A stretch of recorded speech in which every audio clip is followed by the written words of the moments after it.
We're going to try to keep it low tonight. We're going to try to keep it quiet. Hopefully I'm still louder than the music, but I wanted to have at least some background noise. This is my very first time trying to ever be quiet on stream, so give me a little leeway. I did turn off alerts. I did open fishing. People can fish if they want to while I'm reading. It should not make a noise. Wolf Farm didn't work. Why didn't it work? There we go. So yeah, I think we're good.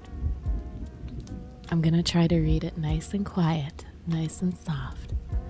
We got the mom ara ara voice. We're diving into Dracula Unabridged. I'm already done feeding you, cat. Go away.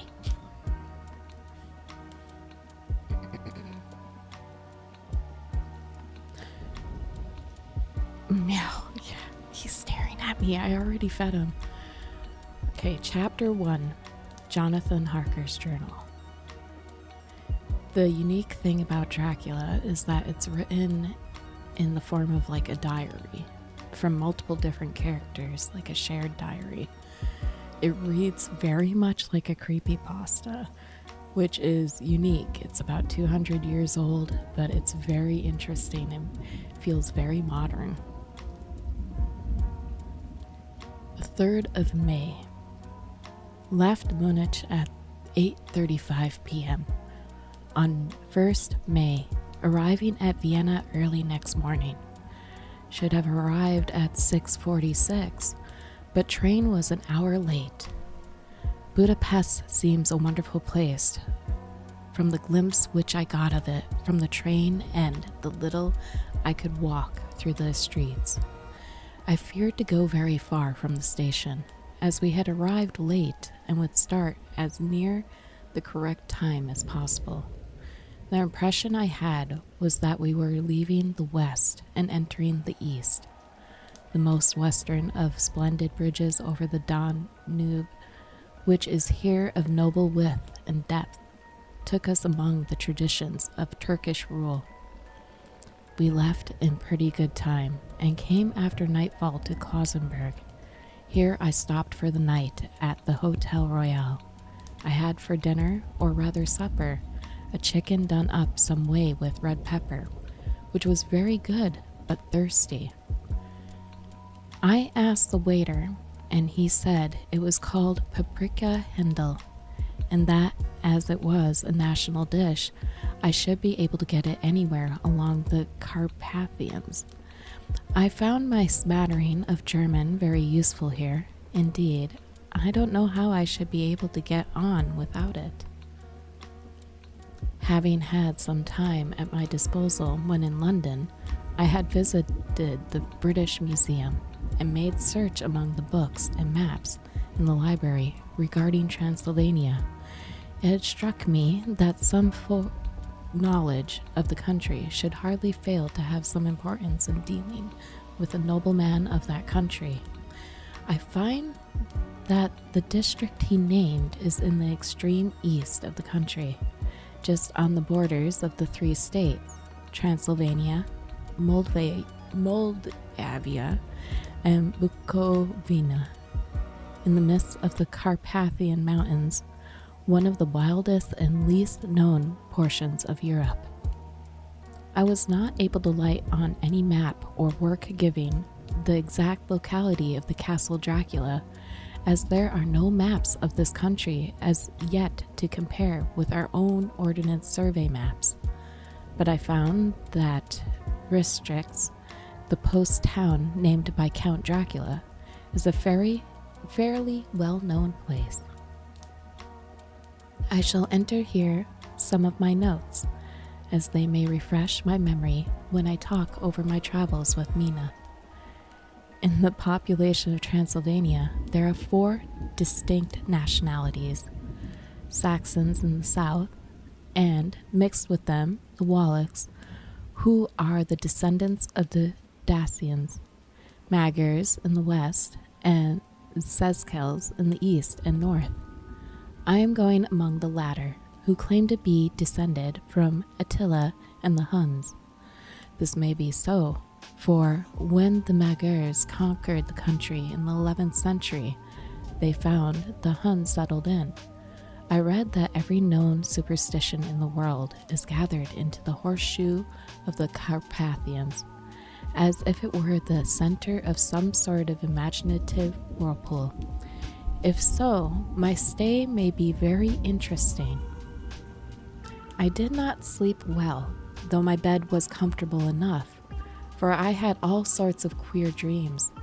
There was a dog howling all night under my window, which may have had something to do with it, or it may have been the paprika, for I had to drink up all the water in my scarf, and was still thirsty. Towards morning, I slept and was wakened by the continuous knocking at my door. So, I guess I must have been sleeping soundly then. I had for breakfast more paprika and a sort of porridge of maize flour, which they said was mamaliga, and eggplant stuffed with force meat, a very excellent dish, which they call impeletata. I had to hurry breakfast, for the train started a little before 8, or rather it ought to have done so, for after rushing to the station at 7:30, I had to sit in the carriage for more than an hour before we began to move. It seems to me that the further east you go, the more unpunctual the trains. What ought they to be in China? All day long we seemed to dawdle through a country which was full of beauty of every kind. Sometimes we saw little towns or castles on the top of steep hills, such as we see in old missals.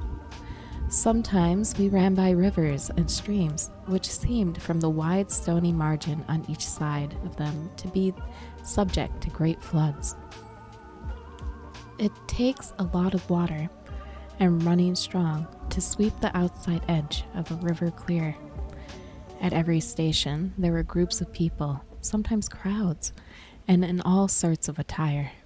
Some of them were just like the peasants at home, or those I saw coming through France and Germany, with short jackets and round hats and homemade trousers, but others were very picturesque. The women looked pretty, except when you got near them, but they were very clumsy about the waist. They had all full white sleeves of some kind or other, and most of them had big belts with a lot of strips of something fluttering from them like the dresses in a ballet. But, of course, there were petticoats under them. The strangest figures we saw were the Octobahthons, who were more barbarian than the rest, with their big cowboy hats, great baggy dirty white trousers, white linen shirts, and enormous heavy leather belts, nearly a foot wide, all studded over with brass nails. They wore high boots with their trousers tucked into them, and had long black hair and heavy black mustaches. They are very picturesque, but do not look prepossessing. On the stage they would be set down at once as some old oriental band of brigands. They are, however, I am told, very harmless and rather wanting in natural self-assertion. It was on the dark side of twilight when we got to Bistritz, which is a very interesting old place, being practically on the frontier, for the Borgo Pass leads from it into Bukovina. It has had a very stormy existence, and it certainly shows marks of it. 50 years ago, a series of great fires took place, which made terrible havoc on 5 separate occasions. At the very beginning of the 17th century, it underwent a siege of 3 weeks and lost 13,000 people. The casualties of war proper being assisted by famine and disease. Count Dracula had directed me to go to the Golden Krone Hotel, which I found, to my great delight, to be thoroughly old-fashioned. for of course I wanted to see all I could of the ways of the country.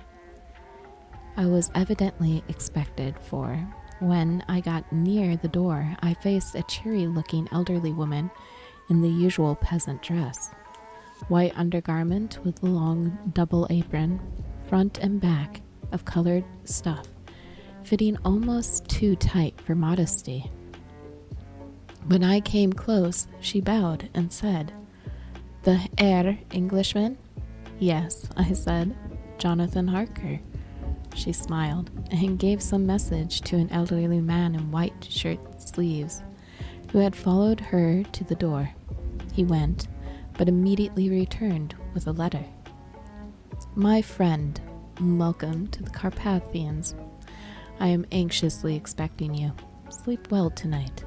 At 3 tomorrow, the diligence will start for Bukovina. A place on it is kept for you. At the Borgo Pass, my carriage will await you and will bring you to me. I trust that your journey from London has been a happy one, and that you will enjoy your stay in my beautiful land. Your friend, Dracula." The 4th of May. I found that my landlord had got a letter from the Count, directing him to secure the best place on the coach for me. But on making inquiries as to details, he seemed somewhat reticent, and pretended that he could not understand my German. This could not be true, because up to then he had understood it perfectly. At least he answered my questions exactly as if he did. He and his wife, the old lady who had received me, looked at each other in a frightened sort of way. He mumbled out that the money had been sent in a letter, and that was all he knew. When I asked him if he knew Count Dracula and could tell me anything of his castle, both he and his wife crossed themselves, and, saying that they knew nothing at all, simply refused to speak further. It was so near the time of starting that I had no time to ask anyone else, for it was all very mysterious and not by any means comforting. Just before I was leaving, the old lady came up to my room and said in a very hysterical way, "Must you go? Oh, young heir, must you go?" She was in such an excited state that she seemed to have lost her grip of what German she knew, and mixed it all up with some other language which I did not know at all. I was just able to follow her by asking many questions. When I told her that I must go at once and that I was engaged on important business, she asked again, "Do you know what day it is?" I answered that it was the 4th of May. She shook her head as she said again, "Oh yes, I know that, but do you know what day it is?" On my saying that I did not understand, she went on, "It is the eve of St. George's Day. Do you not know that tonight, when the clock strikes midnight, all the evil things in the world will have full sway? Do you know where you are going, and what you are going to?" She was in such evident distress that I tried to comfort her, but without effect. Finally, she went down on her knees and implored me not to go, at least to wait a day or two before starting. It was all very ridiculous, but I did not feel comfortable. However, there was business to be done, and I could allow nothing to interfere with it. I therefore tried to raise her up, and said, as gravely as I could, that I thanked her, but my duty was imperative, and that I must go. Then she rose and dried her eyes, and taking a crucifix from her neck, offered it to me. I did not know what to do, for as an English churchman, I have been taught to regard such things as in some measure idle trousses, and yet it seemed so ungracious to refuse an old lady meaning so well in such a state of mind. She saw, I suppose, the doubt in my face, for she put the rosary around my neck and said, "For your mother's sake," and went out of the room. I am writing up this part of the diary whilst I am waiting for the coach, which is, of course, late. and the crucifix is still around my neck. Whether it is the old lady's fear, or the many ghostly traditions of this place, or the crucifix itself, I do not know. But I am not feeling nearly as easy in my mind as usual. This book should ever reach Mina before I do. Let it bring my goodbye. Here comes the coach. The 5th of May, the castle. The gray of the morning has passed, and the sun is high over the distant horizon, which seems jagged, whether with trees or hills I know not, for it is so far off that big things and little are mixed. I am not sleepy, and as I am not to be called till I awake, naturally I write till sleep comes. There are many odd things to put down, and lest who reads them may fancy that I dined too well before I left Bistritz, let me put down my dinner exactly.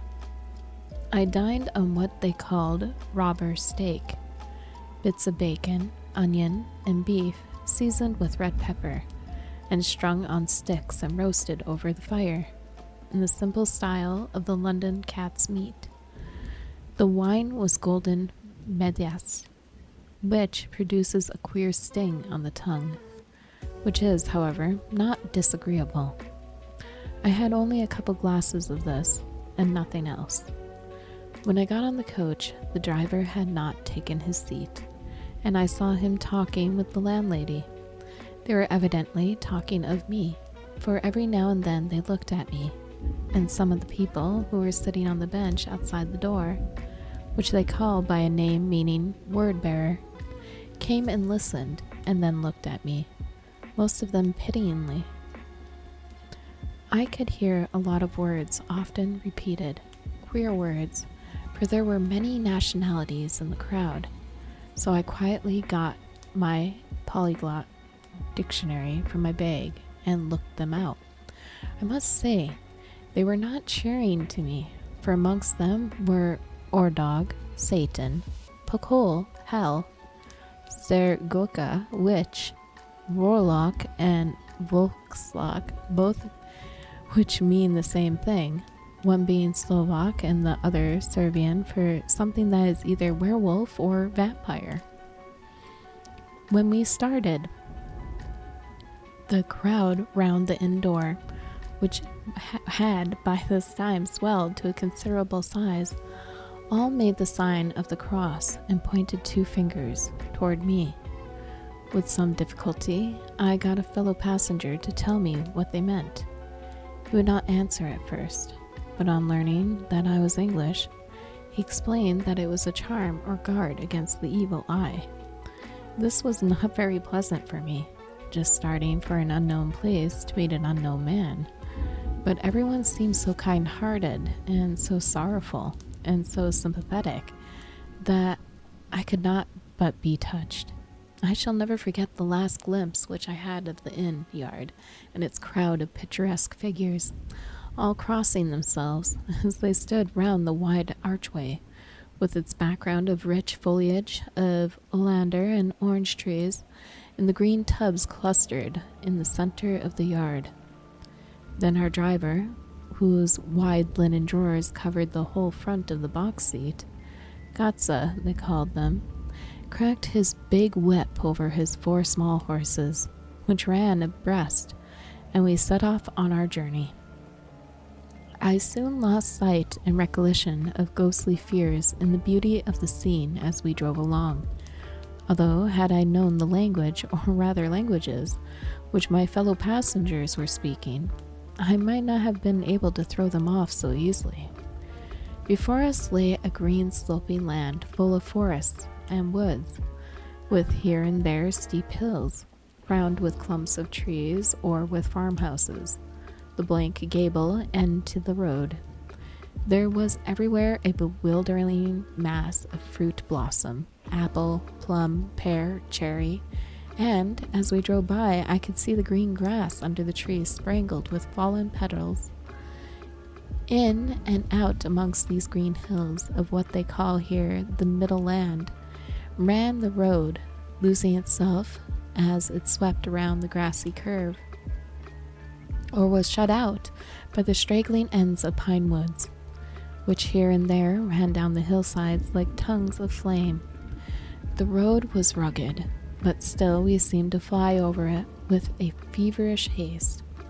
I could not understand then what the haste meant, but the driver was evidently bent on losing no time in reaching Borgo Prund. I was told that this road is in summertime excellent, but that it had not yet been put in order after the winter snows. In this respect, it is different from the general run of roads in the Carpathians, for it is an old tradition that they are not to be kept in too good order. Of old, the hospodars would not repair them, lest the Turk should think that they were preparing to bring in foreign troops, so hasten the war, which was always really at a loading point. Beyond the green swelling hills of the Middle Land rose mighty slopes of forest up to the lofty steeps of the Carpathians themselves. Right and left of us they towered, with the afternoon sun falling full upon them and bringing out all the glorious colors of this beautiful range. Deep blue and purple in the shadows of the peaks, green and brown where grass and rock mingled, and an endless perspective of jagged rock and pointed crags, till these themselves were lost in the distance, where the snowy peaks rose grandly.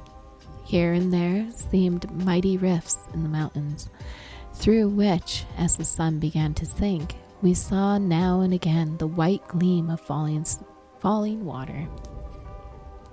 One of my companions touched my arm as we swept around the base of a hill and opened up the lofty, snow-covered peak of a mountain, which seemed, as we wound on our serpentine way, to be right before us. "Look, Istensek, God's seat," and he crossed himself reverently. As we wound on our endless way, and the sun sank lower and lower behind us, the shadows of the evening began to creep around us. This was emphasized by the fact that the snowy mountain top still held the sunset, and seemed to glow out with a delicate cool pink. Here and there we passed Czechs and Slavics in picturesque attire, but I noticed that Gother was painfully prevalent. By the roadside were many crosses, and as we swept by, my companions all crossed themselves. Here and there was a peasant man or woman kneeling before a shrine, who did not even turn around as we approached, but seemed, in the self-surrender of devotion, to have neither eyes nor ears for the outer world. There were many things new to me, for instance, hayricks in the trees, and here and there were very beautiful masses of weeping birch, their white stems shining like silver through the delicate green of the leaves. Now and again we passed a leader wagon, the ordinary peasant's cart, with its long snake-like vertebrae, calculated to suit the inequalities of the road. On this were sure to be seated quite a group of homecoming peasants, the Czechs with their white and the Slavics with their colored sheepskins, the latter carrying lance fashion their long staves, with axe at end. As the evening fell, it began to get very cold, and the growing twilight seemed to merge into one dark mistiness. The gloom of the trees, oak, beech, and pine, though in the valleys which ran deep between the spurs of the hills. As we ascended through the pass, the dark firs stood out here and there against the background of the late lying snow. Sometimes, as the road was cut through the pine woods that seemed in the darkness to be closing down upon us, great masses of grayness, which here and there bestrewed the trees, produced a peculiarly weird and solemn effect, which carried on the thoughts and grim fancies engendered earlier in the evening. When the falling sunset threw into strange relief the ghost-like clouds which amongst the Carpathians seemed to wind ceaselessly through the valleys. Sometimes the hills were so steep that, despite our driver's haste, the horses could only go slowly. I wished to get down and walk up them, as we do at home, but the driver would not hear of it. No, no, he said, you must not walk here. The dogs are too fierce. And then he added, with what he evidently meant for grim pleasantry, for he looked around to catch the approving smile of the rest, and you may have enough of such matters before you go to sleep. The only stop he would make was a moment's pause to light his lamps. When it grew dark, there seemed to be some excitement among the passengers, and they kept speaking to him, one after the other, as though urging him to further speed. He lashed the horses unmercifully with his long whip, and with wild cries of encouragement urged them on to further exertions. Then, through the darkness, I could see a sort of patch of gray light ahead of us, as though there were a cleft in the hills. The excitement of the passengers grew greater, and the crazy coach rocked on its great leather springs, and swayed like a boat tossed on a stormy sea. I had to hold on. The road grew more level, and we appeared to fly along. Then the mountains seemed to come nearer to us on each side, and to frown down upon us. We were entering on the Borgo Pass. One by one, several of the passengers offered me gifts, which they pressed upon me with an earnestness which would take no denial.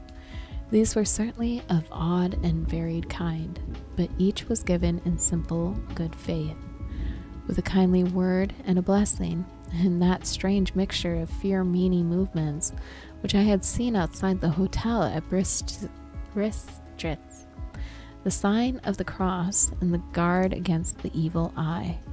Then, as we flew along, the driver leaned forward, and on each side the passengers, craning over the edge of the coach, peered eagerly into the darkness. It was evident that something very exciting was either happening or expected. But though I asked each passenger, no one would give me the slightest explanation. This state of excitement kept on for some little time, and at last we saw before us the pass opening out on the eastern side. There were dark, rolling clouds overhead, and in the air the heavy, oppressive sense of thunder. It seemed as though the mountain range had separated two atmospheres, and that now we had got into the thunderous one. I was now myself looking out for the conveyance which was to take me to the Count. Each moment I expected to see the glare of lamps through the blackness, but all was dark. The only light was the flickering rays of our own lamps, in which the steam from our hard drive-in horses rose in a white cloud. We could see now the sandy road lying white before us, but there was on it no sign of a vehicle. The passengers drew back with a sigh of gladness, which seemed to mock my own disappointment. I was already thinking what I had best do, when the driver, looking at his watch, said to the others something which I could hardly hear. It was spoken so quietly and in so low a tone, I thought it was an hour less than the time. Then turning to me, he said in German, worse than my own, "There is no carriage here. The heir is not expected after all. You will now come on to Bukovina and return tomorrow or the next day. Better the next day." Whilst he was speaking, the horses began to neigh and snort and plunge wildly, so that the driver had to hold them up. Then, amongst a chorus of screams from the peasants and a universal crossing of themselves, a calèche of 4 horses drove up behind us, overtook us, and drew up beside the coach. I could see from the flash of our lamps, as the rays fell on them, that the horses were coal black and splendid animals. They were driven by a tall man with a long brown beard and a great black hat, which seemed to hide his face among us. I could only see the gleam of a pair of very bright eyes, which seemed red in the lamplight. As he turned to us, he said to the driver, "You are early tonight, my friend," the man stammered in reply. The English heir was in a hurry, to which the stranger replied, "That is why, I suppose, you wished him to go on to Bukovina. You cannot deceive me, my friend. I know too much, and my horses are swift." As he spoke, he smiled, and the lamplight fell on a hard-looking mouth, with very red lips and sharp-looking teeth, as white as ivory. One of my companions whispered to another the line from Burger's Lenore, "Den die Taten retten schnell," for the dead travel fast. The strange driver evidently heard the words, for he looked up with a gleaming smile. The passenger turned his face away, at the same time putting out his 2 fingers and crossing himself. "Give me the heir's luggage," said the driver, and with exceedingly altruistic, my bags were handed out and put in the calèche. Then I descended from the side of the coach, as the calèche was close alongside, the driver helping me with a hand which caught my arm in a grip of steel. His strength must have been prodigious. Without a word, he shook the reins. The horses turned, and we swept into the darkness of the pass. As I looked back, I saw the steam from the horses of the coach by the light of the lamps, and, projected against it, the figures of my late companions crossing themselves. Then the driver cracked his whip and called to his horses, and off they swept on their way to Bukovina. As they sank into the darkness, I felt a strange chill, and a lonely feeling came over me. But a cloak was thrown over my shoulders, and a rug across my knees, and the driver said in excellent German, "The night is chill, Männer, and my master, the Count, bade me take all care of you. There is a flask of Silvitz, the plum brandy of the country, underneath the seat, if you should require it." I did not take any, but it was a comfort to know it was there all the same. I felt a little strangely, and not a little frightened. I think had there been any alternative, I should have taken it, instead of prosecuting that unknown night journey. The carriage went at a hard pace straight along. Then we made a complete turn and went along another straight road. It seemed to me that we were simply going over and over the same ground again, and so I took note of some salient point, and found that this was so. I would have liked to have asked the driver what this all meant, but I really feared to do so, for I thought that, placed as I was, any protest would have had no effect in case there had been an intention to delay. By and by, however, as I was curious to know how time was passing, I struck a match, and by its flame looked at my watch. It was within a few minutes of midnight. This gave me a sort of shock, for I suppose the general superstition about midnight was increased by my recent experiences. I waited with a sick feeling of suspense. Then a dog began to howl somewhere in a farmhouse down the road, a long, agonized wailing, as if from fear. The sound was taken up by another dog, and then another, and another, till, borne on the wind, which now sighed softly through the pass, a wild howling began, which seemed to come from all over the country, as far as the imagination could grasp it, through the gloom of the night. At the first howl, the horses began to strain and rear, but the driver spoke to them soothingly, and they quieted down, but shivered and sweated as though after a runaway from a sudden fright. Then, far off in the distance, from the mountains on each side of us, began a louder and sharper howling, that of wolves, which affected both the horses and myself in the same way, for I was minded to jump from the caleche and run, whilst they reared again and plunged madly, so that the driver had to use all his great strength to keep them from bolting.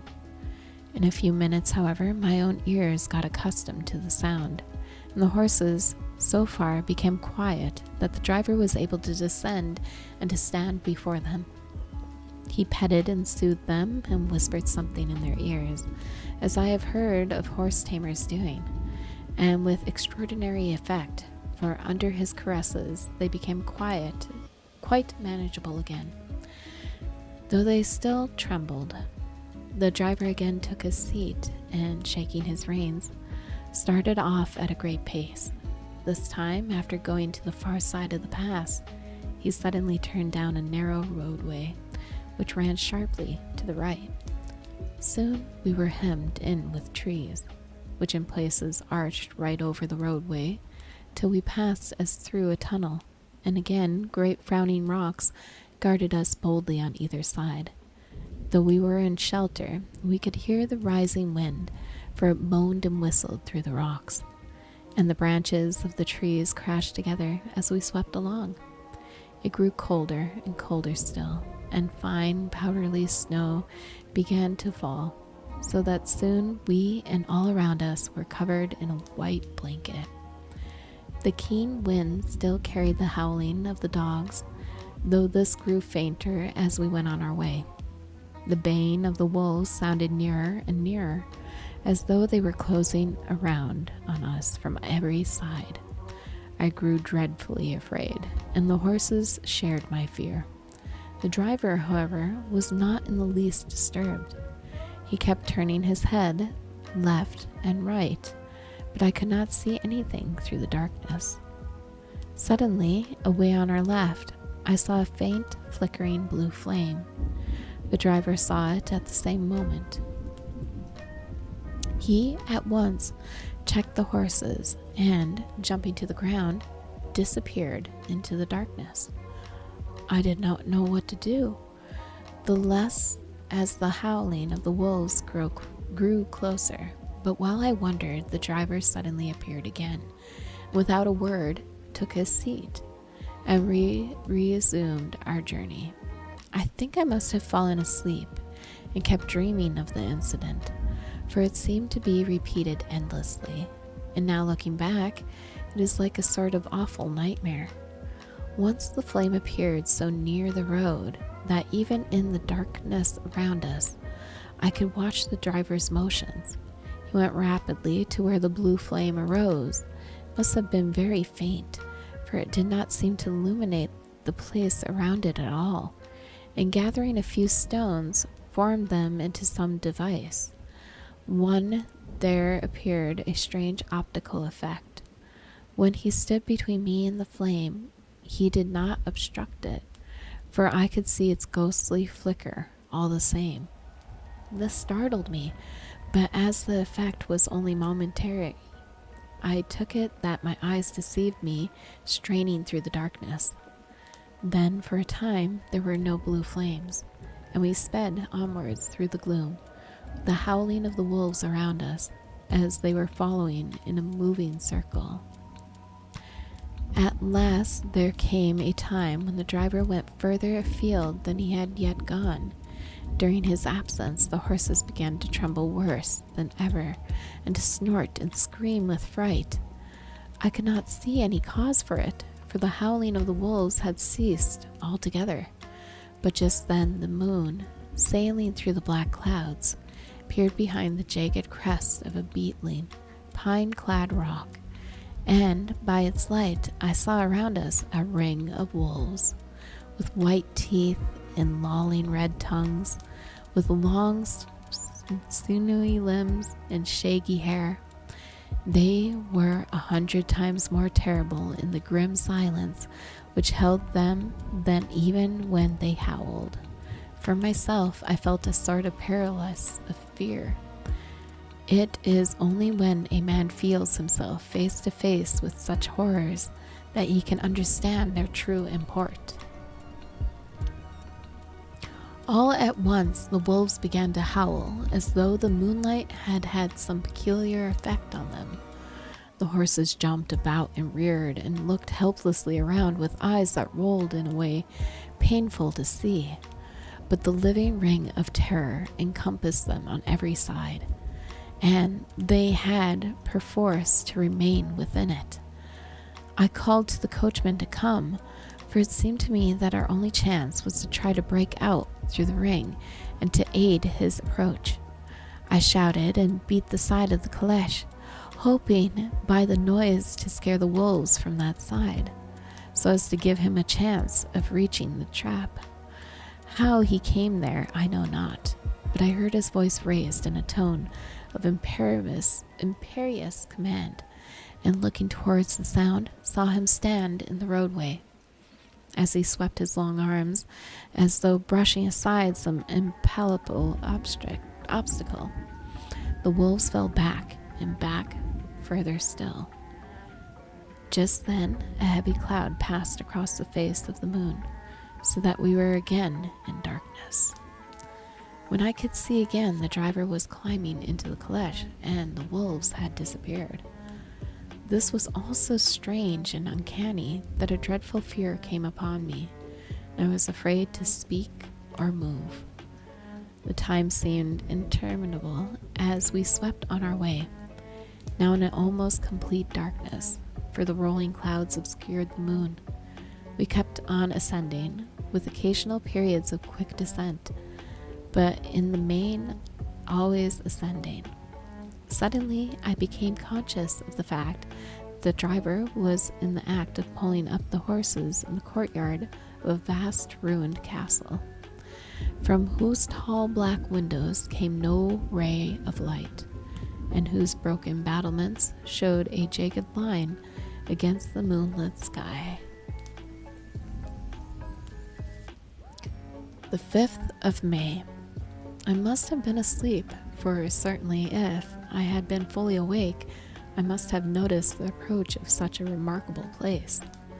In the gloom of the courtyard looked of considerable size, and as several dark ways led from it under great round arches, it perhaps seemed bigger than it really is.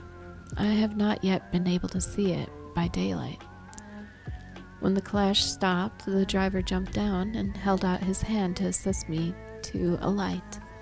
Again, I could not but notice his prodigious strength. His hand actually seemed like a steel vice that I could have crushed mine if he had chosen. Then he took out my traps and placed them on the ground beside me as I stood close to a great door, old and studded with large iron nails, and set in a projecting doorway of massive stone. I could see even in the dim light that the stone was massively carved, but that the carving had been much worn by time and weather. As I stood, the driver jumped again into his seat and shook the reins. The horses started forward, and trap and all disappeared down one of the dark openings. I stood in silence where I was, for I did not know what to do. Of bell or knocker there was no sign. Through these frowning walls and dark window opening, it was not likely that my voice could penetrate. The time I waited seemed endless, and I felt doubts and fears crowding upon me. What sort of place had I come to, and among what kind of people? What sort of grim adventure was it on which I had embarked? Was this a customary incident in the life of a solicitor's clerk sent out to explain the purchase of a London estate to a foreigner? Solicitor's clerk. Mina would not like that solicitor, for just before leaving London, I got word that my examination was successful, and I am now a full-blown solicitor. I began to rub my eyes and pinch myself to see if I were awake. It all seemed like a horrible nightmare to me, and I expected that I should suddenly awake and find myself at home, with the dawn struggling in through the windows, as I had now and again felt it in the morning after a day of overwork. But my flesh answered the pinching test, and my eyes were not to be deceived. I was indeed awake and among the Carpathians. All I could do now was to be patient and to wait the coming of the morning. Just as I had come to this conclusion, I heard a heavy step approaching behind the great door, saw through the chinks and the gleam of a coming light. Then there was the sound of rattling chains and the clanking of massive bolts drawn back. A key was turned with the loud grating noise of a long disuse, and the great door swung back.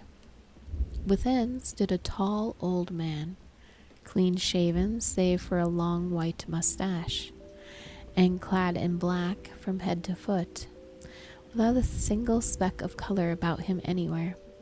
He held in his hand an antique silver lamp, in which the flame burned without chimney or globe of any kind, throwing long quivering shadows as it flickered in the draught of the open door. The old man motioned me in with his right hand with a courtly gesture, saying in excellent English, but with a strange intonation, "Welcome to my house. Enter freely and of your own will." He made no motion of stepping to meet me, but stood like a statue, as though his gesture of welcome had fixed him into stone.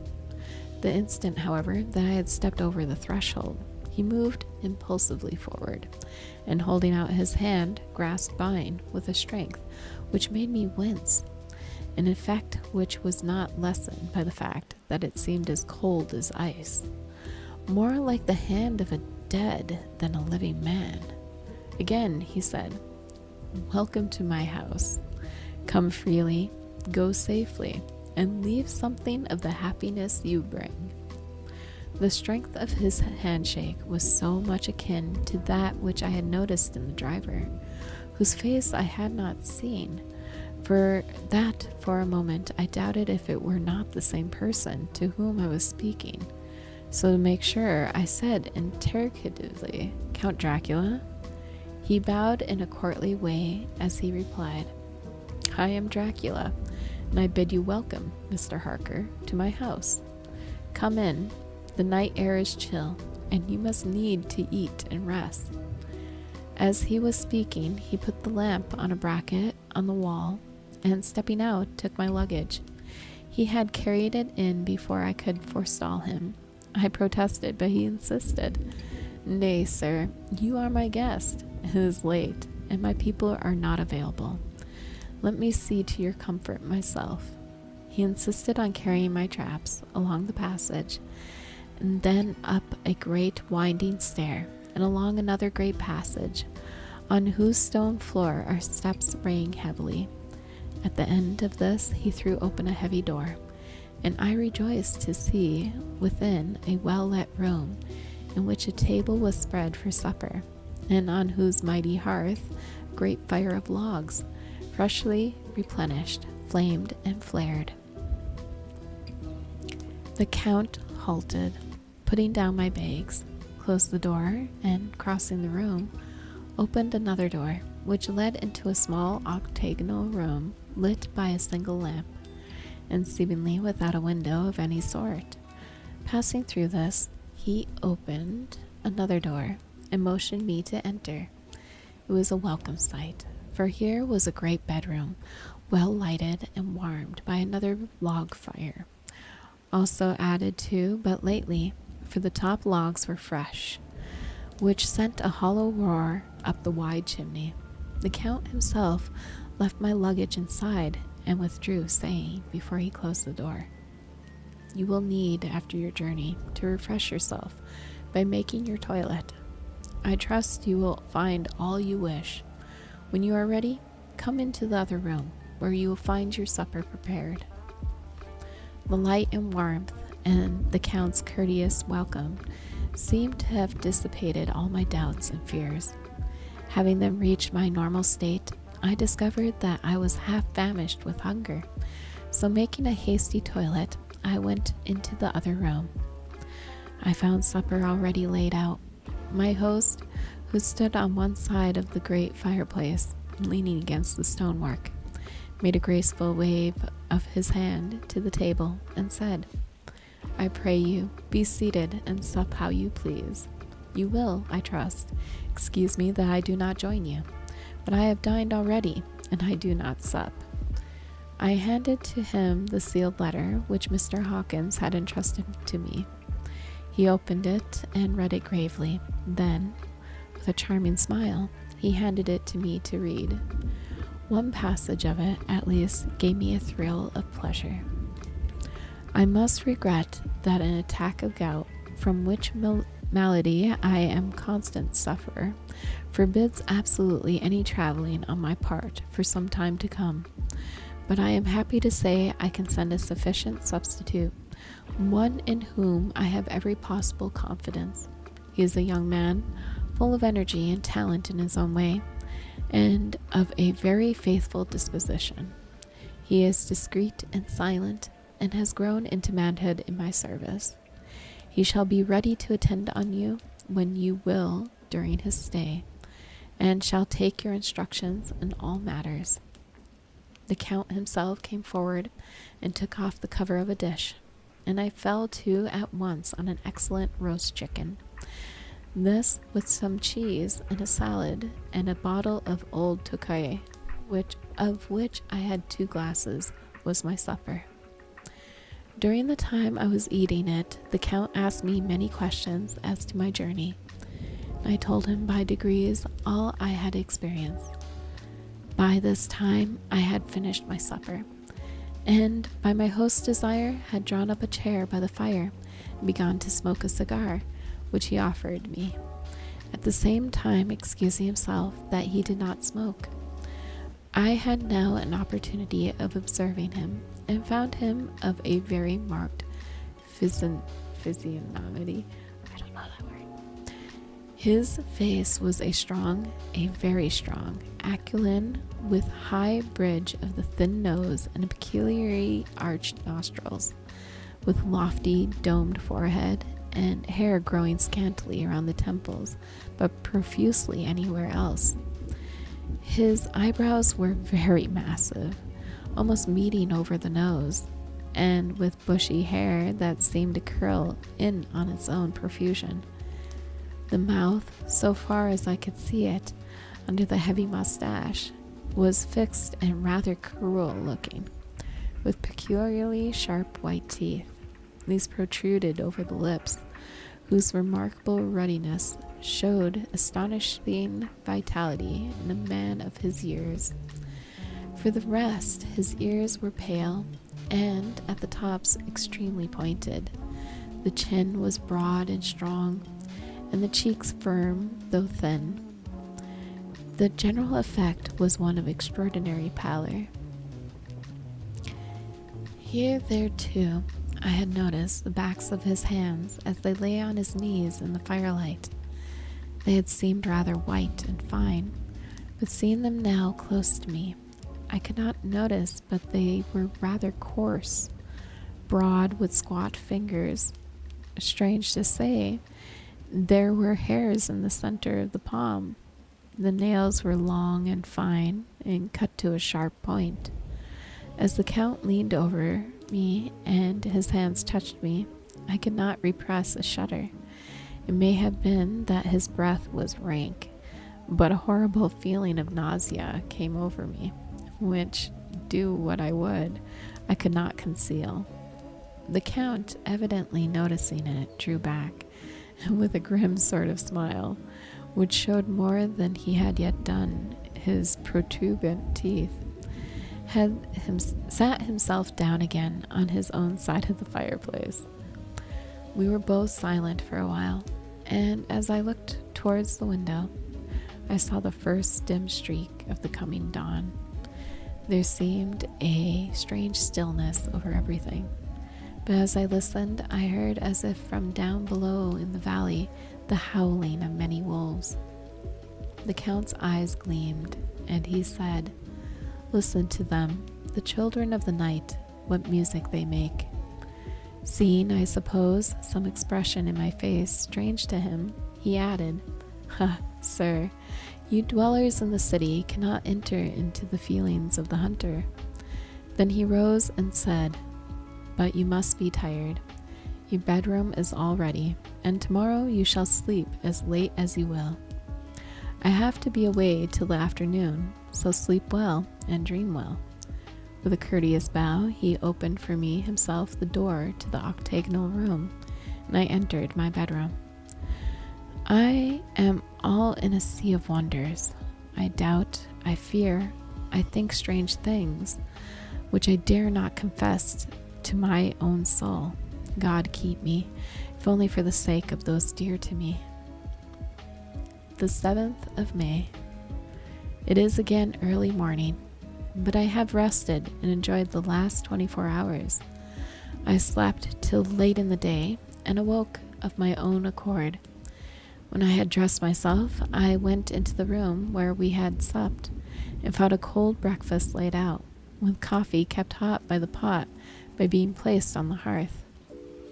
There was a card on the table on which was written, "I have to be absent for a while. Do not wait for me. D." I set to and enjoyed a hearty meal. When I had done, I looked for a bell, so that I might let the servants know I had finished, but I could not find one. There are certainly odd deficiencies in the house, considering the extraordinary evidence of wealth which are around me. The table service is of gold, and so beautifully wrought that it must be of immense value. The curtains and upholstery of the chairs and sofas and the hangings of my bed are all of the costliest and most beautiful fabrics, and must have been of fabulous value when they were made, for they are centuries old, though in excellent order. I saw something like them in Hampton Court, but they were worn and frayed and moth-eaten. But still in none of the rooms is there a mirror. There is not even a toilet glass on my table, and I had to get the little shavings glass from my bag before I could either shave or brush my hair. I had not yet seen a servant anywhere or heard a sound near the castle except the howling of wolves. Some time after I had finished my meal, I do not know whether to call it breakfast or dinner, for it was between 5 and 6 o'clock when I had it. I looked about for something to read, for I did not like to go about the castle until I had asked the Count's permission. There was absolutely nothing in the room, book, newspaper, or even writing materials, so I opened another door in the room and found a sort of library, the door opposite of mine. I tried, but found it locked. In the library, I found, to my great delight, a vast number of English books, whole shelves full of them, and bound volumes of magazines and newspapers. A table in the center was littered with English magazines and newspapers, though none of them were of very recent date. The books were of the most varied kind: history, geography, politics, political economy, botany, geology, law, all relating to England and English life and customs and manners. There were even such books of reference as London Directory, the Red and Blue Books, Whittaker's Almanac, and Army and Navy lists, and it somehow gladdened my heart to see it, the law list. Whilst I was looking at the books, the door opened and the Count entered. He saluted me in a hearty way, and hoped that I had a good night's rest. Then he went on. "I am glad you found your way in here, for I am sure there is much that will interest you. These companions," he laid his hands on some of the books, "have been good friends to me, and for some years past, ever since I had the idea of going to London, have given me many, many hours of pleasure. Through them I have come to know your great England, and to know her is to love her. I long to go through the crowded streets of your mighty London, to be in the midst of the whirl and rush of humanity, to share in its life, its change, its death, and all that makes it what it is. But alas, as yet I only know your tongue through books. To you, my friend, I look that I know it to speak. But Count, I said, you know and speak English thoroughly. He bowed gravely. I thank you, my friend, for your all too flattering estimate, but yet I fear that I am but a little way on the road I would travel. True, I know the grammar and the words, but yet I know not how to speak them. Indeed, I said, you speak excellently. Not so, he answered. Well, I know that did I move and speak in your London, none there are who would not know me for a stranger. That is not enough for me. Here I am noble. I am boyar. The common people know me, and I am master. But a stranger in a strange land, he is no one. Men know him not, and to know not is to care not for. I am content if I am like the rest, so that no man stops if he sees me, or pause in his speaking if he hear my words. A stranger. I have been so long master that I would be master still, or at least that none other should be master of me. You come to me not alone as agent of my friend Peter Hawkins of Exeter, to tell me all about my new estate in London. You shall, I trust, rest here with me a while, so that by our talking I may learn the English intonation, and I would that you tell me when I make error, even of the smallest, in my speaking. I am sorry that I had to be away so long today, but you will, I know, forgive one who has so many important affairs in hand. Of course, I said all I could about being willing, and asked if I might come into the room when I chose. He answered, yes, certainly, and added, you may go anywhere you wish in the castle, except where the doors are locked, where, of course, you will not wish to go. There is reason that all things are as they are, and did you see with my eyes and know with my knowledge, you would perhaps better understand. I said I was sure of this, and then he went on. We are in Transylvania, and Transylvania is not England. Our ways are not your ways, and there shall be to you many strange things. Nay, from what you have told me of your experiences already, you know something of what strange things there may be. This led to much conversation, and as it was evident that he wanted to talk, if only for talking's sake, I asked him many questions regarding things that had already happened to me or come within my notice. Sometimes he sheered off the subject or turned the conversation by pretending not to understand, but generally he answered all I asked most frankly.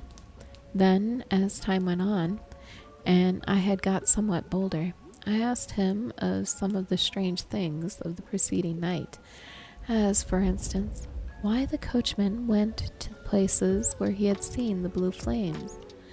He then explained to me that it was commonly believed that on a certain night of the year, last night, in fact, when all evil spirits are supposed to have unchecked sway, a blue flame is seen over any place where treasure has been concealed. That treasure has been hidden, he went on. In the region through which you came last night, there can be but little doubt, for it was the ground fought over for centuries by the Walkian, Saxon, and the Turk. Why, there is hardly a foot of soil in all of this region that has not been enriched by the blood of men, patriots or invaders. In old days there were stirring times when the Austrian and the Hungarian came up in hordes, and the patriots went out to meet them, men and women, the aged and the children too. and waited their coming on the rocks above the passes, that they might sweep destruction on them with their artificial avalanches. When the invader was triumphed, he found but little, for whatever there was had been sheltered in the friendly soil. But how, I said, can it have remained so long undiscovered, when there's a sure index to it, if men will but take the trouble to look? The Count smiled, and as his lips ran back over his gums, the long, sharp canine teeth showed out strangely. He answered, "Because your peasant is at heart a coward and a fool. Those flames only appear on one night, and on that night no man of this land will, if he can help it, stir without his doors. And, dear sir, even if he did, he would not know what to do. Why, even the peasant that you tell me of, who marked the place of the flame, would not know where to look in daylight, even for his own work. Even you would not, I dare be sworn, be able to find these places again." "There you are right," I said. "I know no more than the dead where even to look for them." Then we drifted into other matters. "Come," he said at last, "tell me of London and of the house which you have procured for me." With an apology for my reminiscence, I went into my own room to get the papers from my bag. Whilst I was placing them in order, I heard a rattling of china and silver in the next room. As I passed through, noticed that the table had been cleared and the lamp lit, for it was by this time deep into the dark.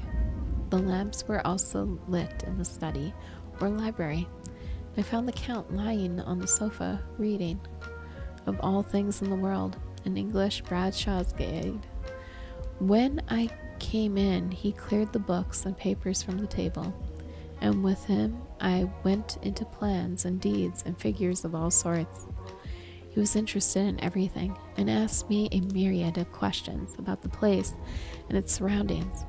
He clearly had studied beforehand all he could get on the subject of the neighborhood, for he evidently at the end knew very much more than I did.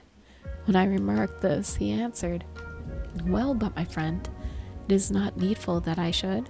When I go there, I shall be all alone.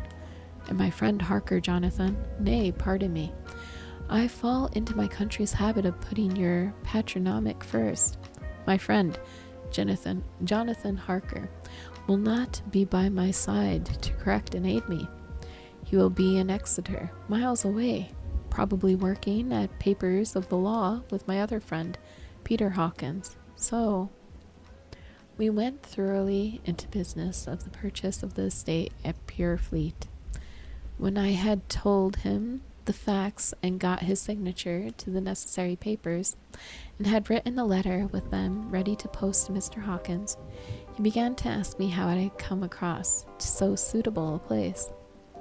I read to him the notes which I had made at the time, and which I inscribe here. At Purefleet, on a by road, I came across such a place as seemed to be required, and where was displayed a dilapidated notice that the place was for sale. It is surrounded by a high wall of ancient structure, built of heavy stones, and has not been repaired for a large number of years. The closed gates are of heavy old oak and iron, all eaten with rust. The estate is called Carfax, no doubt a corruption of the old Quatreface, as the house is four-sided, agreeing with the cardinal points of the compass. It contains in all some 20 acres, quite surrounded by the solid stone wall above mentioned. There are many trees on it, which make it in places gloomy, and there is a deep, dark-looking pond or small lake, evidently fed by some springs, as the water is clear and flows away in a fair-sized stream. The house is very large, and of all periods back, I should say, to medieval times, for one part of it is stone immensely thick, with only a few windows high up and heavily barred with iron. It looks like part of a keep, and is close to an old chapel or church. I could not enter it, as I had not the key of the door leading to it from the house. but I had taken with my Kodak views of it from various points. The house has been added to it, but in a very straggling way, and I can only guess at the amount of ground it covers, which must be very great. There are but few houses close at hand, one being a very large house only recently added to and formed into a private lunatic asylum. It is not, however, visible from the grounds. When I had finished, he said, "I am glad it is old and big. I myself am of an old family, and to live in a new house would kill me. A house cannot be made habitable in a day, and after all, how few days go to make up a century. I rejoice also that there is a chapel of old times. We Transylvanian nobles love not to think that our bones may lie among the common dead. I seek not gaiety nor mirth, not the bright voluptuous of much sunshine and sparkling waters, which please the young and gay. I am no longer young, and my heart, through weary years of mourning over the dead, is not attuned to mirth. Moreover, the walls of my castle are broken, the shadows are many, and the wind breathes cold through the broken battlements and casements. I love the shade and the shadow, and would be alone with my thoughts when I may." Somehow his words and his look did not seem to accord, or else it was that his cast of face made his smile look malignant and saturnine. Presently, with an excuse, he left me, asking me to put all my papers together. He was some little time away, and I began to look at some of the books around me. One was an atlas, which I found open naturally at England, as if that map had been much used. On looking at it, I found in certain places little rings marked, and on examining these, I noticed that one was near London on the east side, manifestly where his new estate was situated. The other two were Exeter and Whitby on the Yorkshire coast. It was the better part of an hour when the Count returned. "Aha," he said, "still at your books. Good. But you must not work always. Come, I am informed that your supper is ready." He took my arm, and we went into the next room, where I found an excellent supper ready on the table.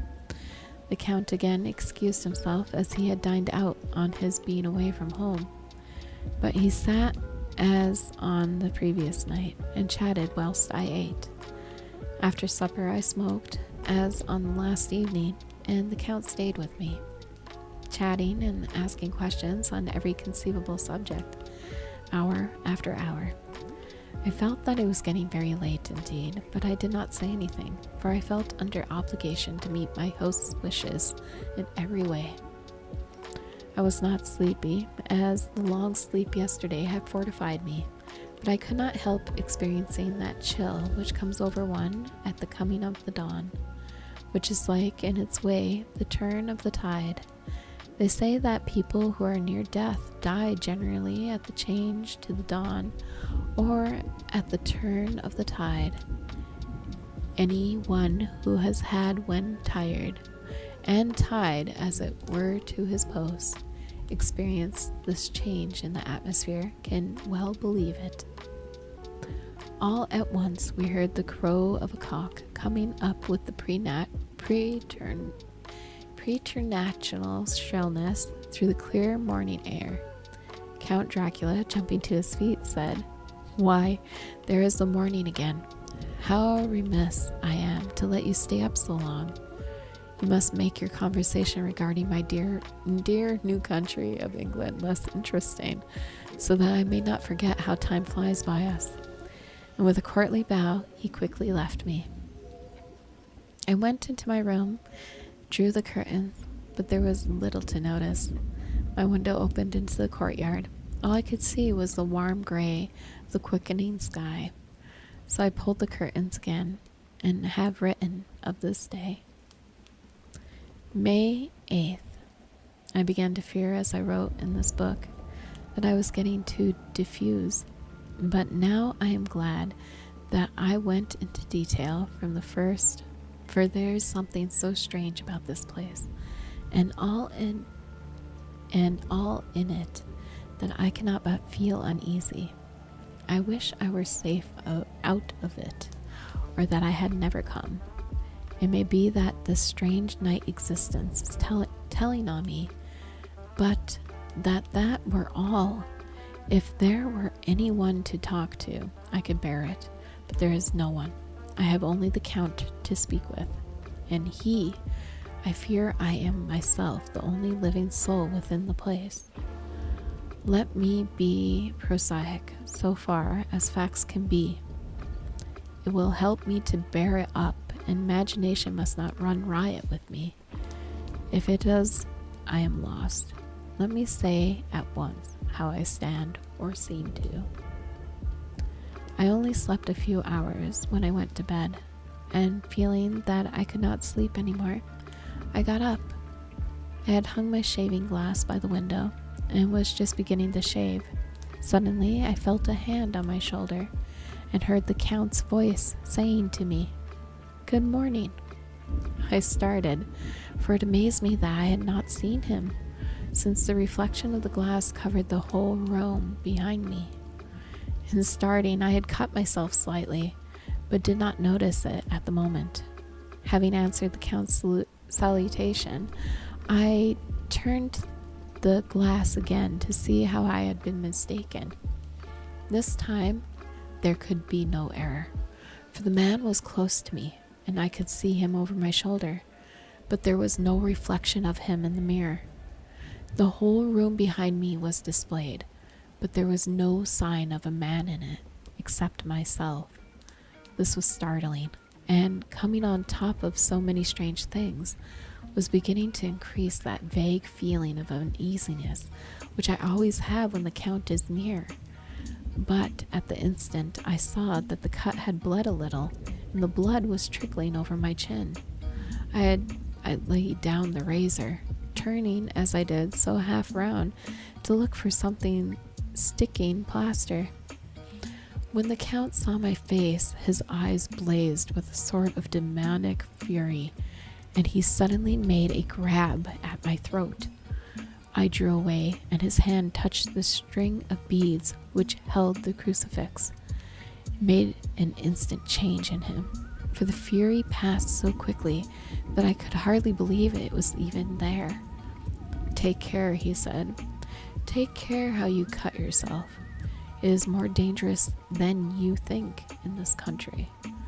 Then, seizing the shaving glass, he went on, "And this is the wretched thing that has done the mischief.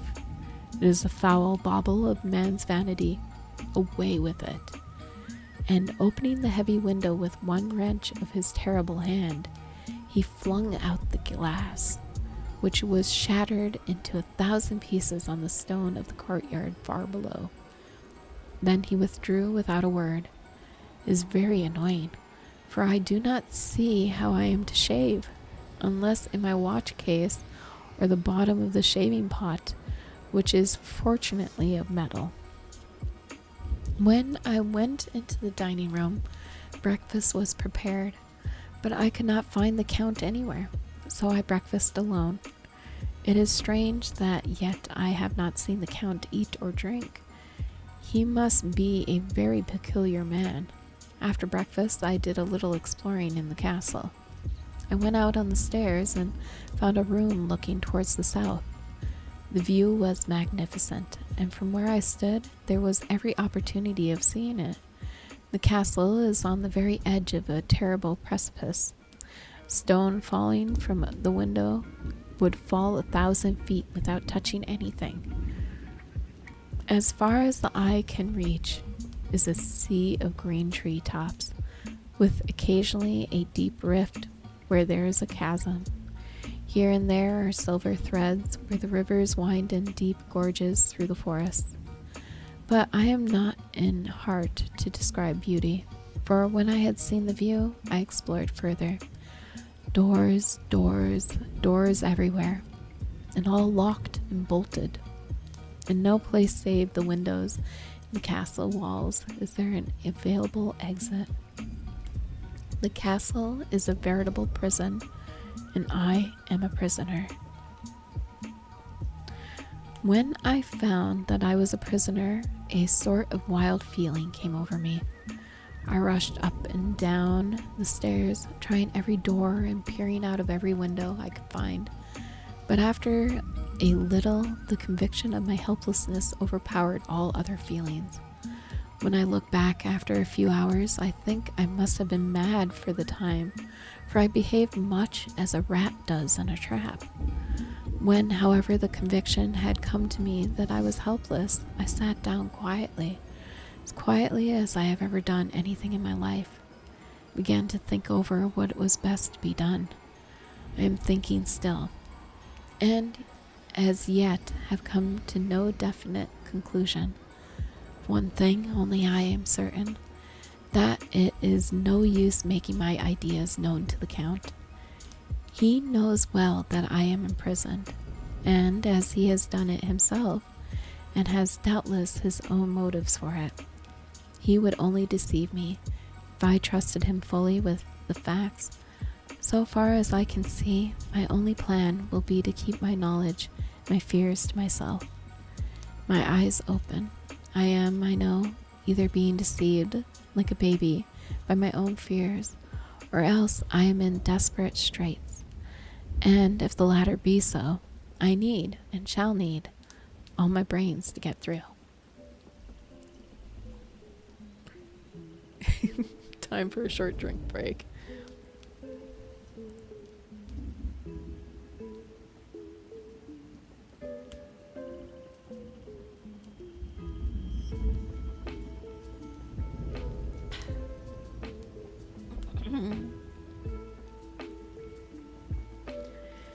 I had hardly come to this conclusion when I heard the great door below shut, and knew that the Count had returned.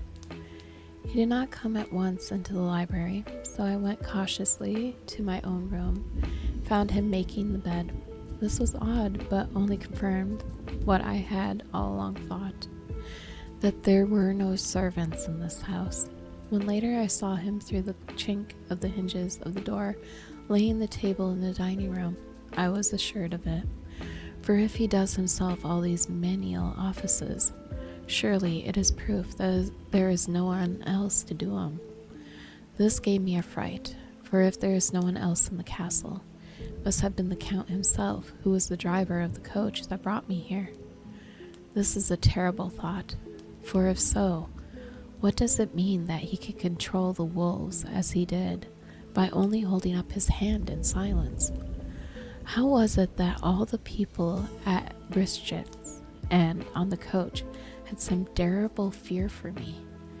What meant the giving of the crucifix, of the garlic, of the wild rose, of the mountain ash? Bless that good woman who hung the crucifix around my neck, for it is comfort and a strength to me whenever I touch it. It is odd that a thing which I have been taught to regard with disfavor and as idolatrous should in a time of loneliness and trouble be of help. Is it that there is something in the essence of the thing itself, or that it is a medium, a tangible help in conveying memories of sympathy and comfort? Some time, if it may be, I must examine this matter and try to make up my mind about it. In the meantime, I must find out all I can about Count Dracula, as it may help me to understand. Tonight he may talk of himself if I turn the conversation that way. I must be very careful, however, not to awake his suspicion.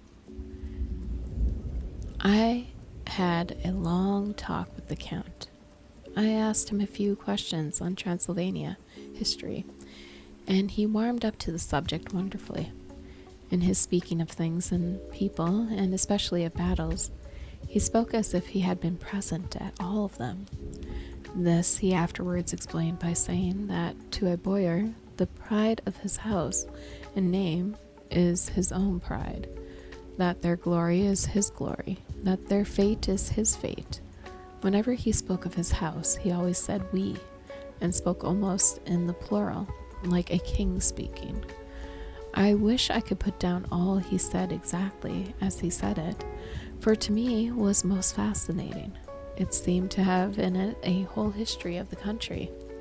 He grew excited as he spoke, and walked about the room, pulling his great white mustache, and grasping anything on which he laid his hands as though he would crush it by main strength. One thing he said which I shall put down as nearly as I can, for it tells in its way the story of his race. We Sakels have a right to be proud, for in our veins flow the blood of many brave races who fought as the lions fights for lordship. Here in the whirlpool of European races, the Ugric tribe bore down from Iceland the fighting spirit which Thor and Woden gave them, which their berserkers displayed to such fell intent on the seaboards of Europe, aye, and of Asia and Africa too, till the peoples thought that the werewolves themselves had come.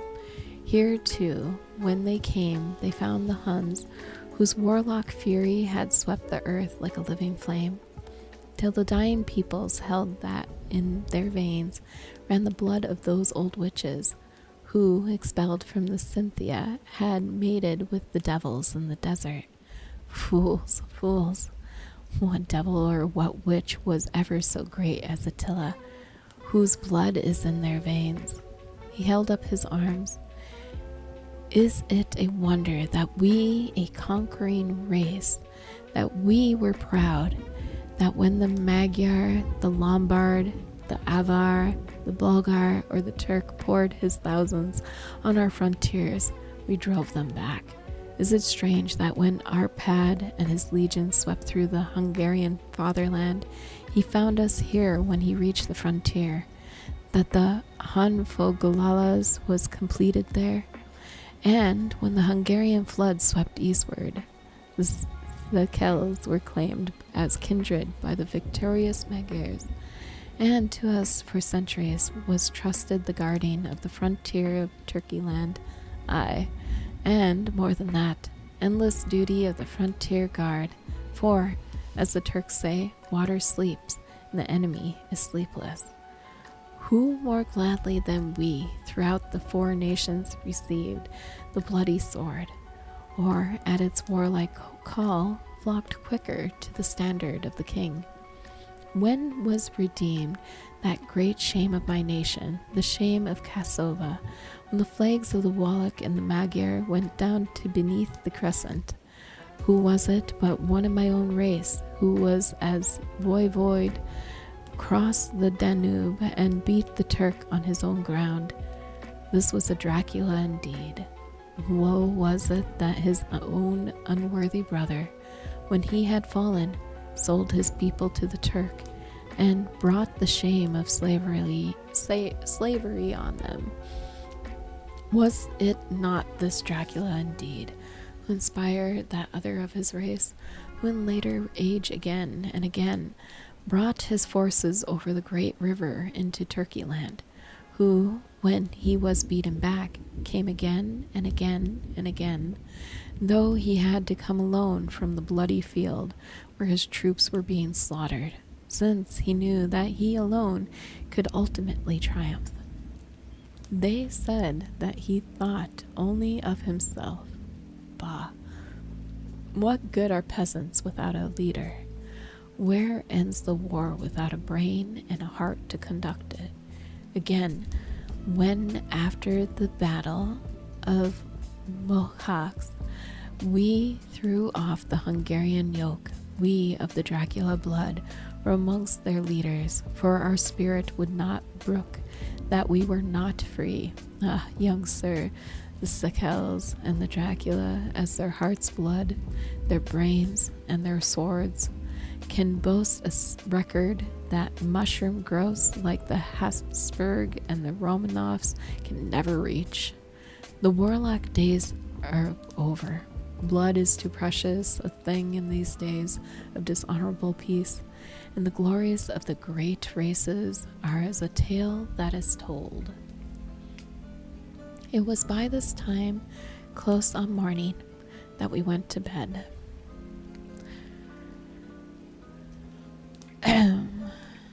Let me begin with facts. Bare, meager facts, verified by books and figures, and of which there can be no doubt. I must not confuse them with experiences which will have to rest on my own observation or my memory of them. Last evening, when the Count came from his room, he began by asking me questions on legal matters and on the doing of certain kinds of business. I had spent the day wearily over books, and simply to keep my mind occupied, went over some of the matters I had been examined in and the Lincoln's Inn. There was a certain method in the Count's inquiries, so I shall try to put them down in sequence. The knowledge may somehow or sometime be useful to me. First, he asked if a man in England might have 2 solicitors or more. I told him he might have a dozen if he wished, but that it would not be wise to have more than one solicitor engaged in one transaction, as only one could act at a time, and that to change would be certain to militate against his interests. He seemed thoroughly to understand, and went on to ask if there would be any practical difficulty in having one man to attend, say, to banking, and another to look after shipping, in case local help were needed in a place far from the home of the banking solicitor. I asked him to explain more fully, so that I might not by any chance mislead him. So he said, "I shall illustrate. Your friend and mine, Mr. Peter Hawkins, from under the shadow of your beautiful cathedral at Exeter, which is far from London, buys for me, through your good self, my place at London. Good.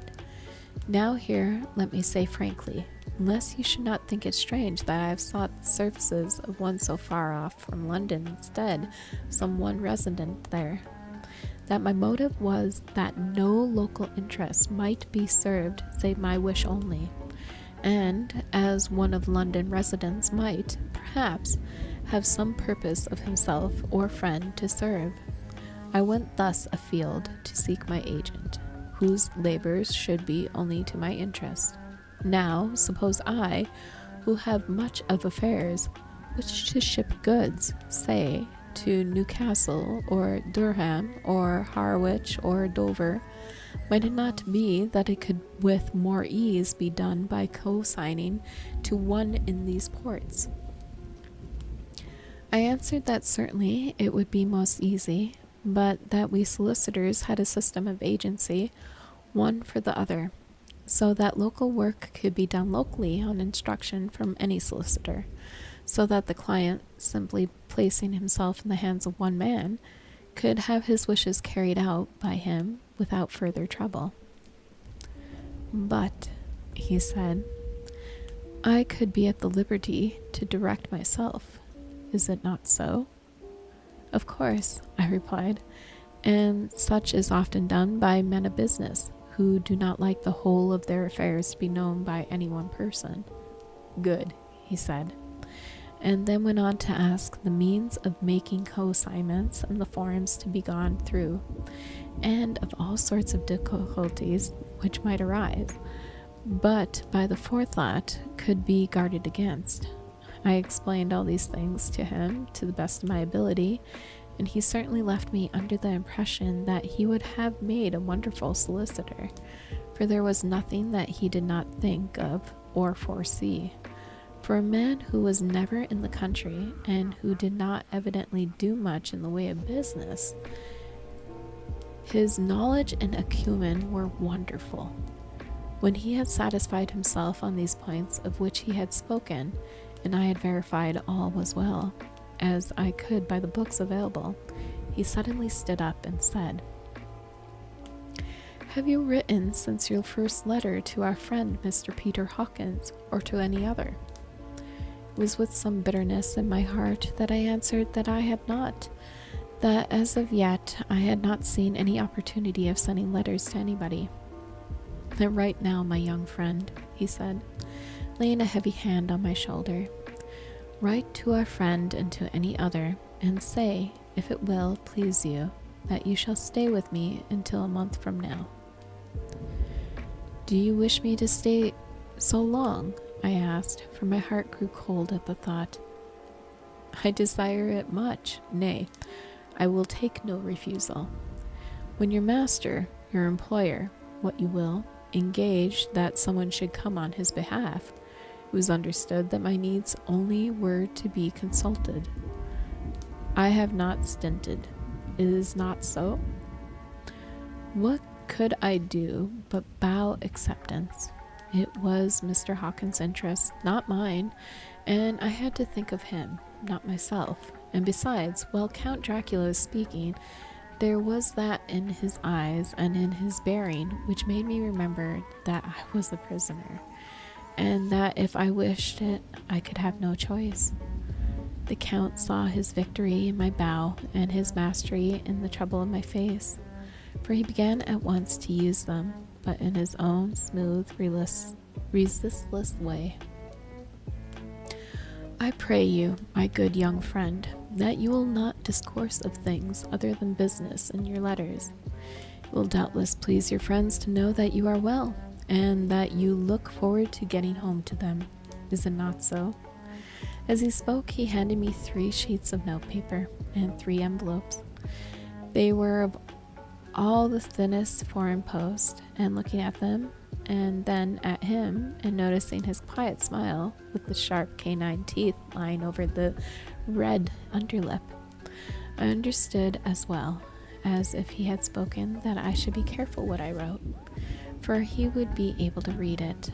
So I determined to write only formal notes, but to write fully to Mr. Hawkins in secret, and also to Mina. For her I could write in shorthand, which would puzzle the Count if he did see it. When I had written my 2 letters, I sat quiet, reading a book, whilst the Count wrote several notes, referring as he wrote to them to some books on his table. When he took up my 2 and placed them with his own, and put his writing materials, after which the instant the door had closed behind him, I leaned over and looked at the letters, which were face down on the table. I felt no compunction in doing so, for under the circumstances, I felt that I should protect myself in every way I could. One of the letters was directed to Samuel F. Billington, number 7, The Crescent, Whitby. The other to Her Letner, Barna. The third was to Coutts and Co., London, and the 4th to Heron Klopstock and Bilroth Bankers, Budapest. The 2nd and 4th were unsealed. I was just about to look at them when I saw the door handle move. I sank back in my seat, having just had time to replace the letters as they had been, and resume my book before the Count, holding still another letter in his hand, entered the room. He took up the letters on the table and stamped them carefully, and turning to me said, "I trust you will forgive me, but I have much work to do in private this evening. You will, I hope, find all things as you wish." The door he turned, and after a moment's pause said, "Let me advise you, my dear young friend, nay, let me warn you with all seriousness, that should you leave these rooms, you will not by any chance go to sleep in any other part of the castle. It is old and has many memories. There are bad dreams for those who sleep unwisely. Be warned. Should sleep now or ever come to you, or be like to do, then haste to your own chamber or to these rooms, for your rest will be safe. I mystic. But if you're not careful in this respect, then," he finished his speech in a gruesome way, for he motioned with his hands as if he were washing them. I quite understood. My only doubt was as to whether any dream could be more terrible than the unnatural, horrible net of gloom and mystery which seemed closing around me.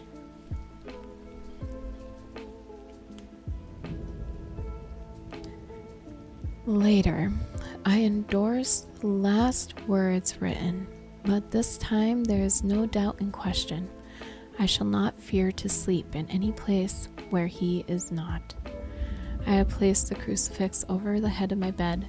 I imagine that the rest is thus freer from dreams, and there it shall remain. When he left me, I went to my room. After a little while, not hearing any sound, I came out and went up the stone stair to where I could look out toward the south. There was some sense of freedom in the vast expanse, inaccessible though it was to me, as compared with the narrow darkness of the courtyard.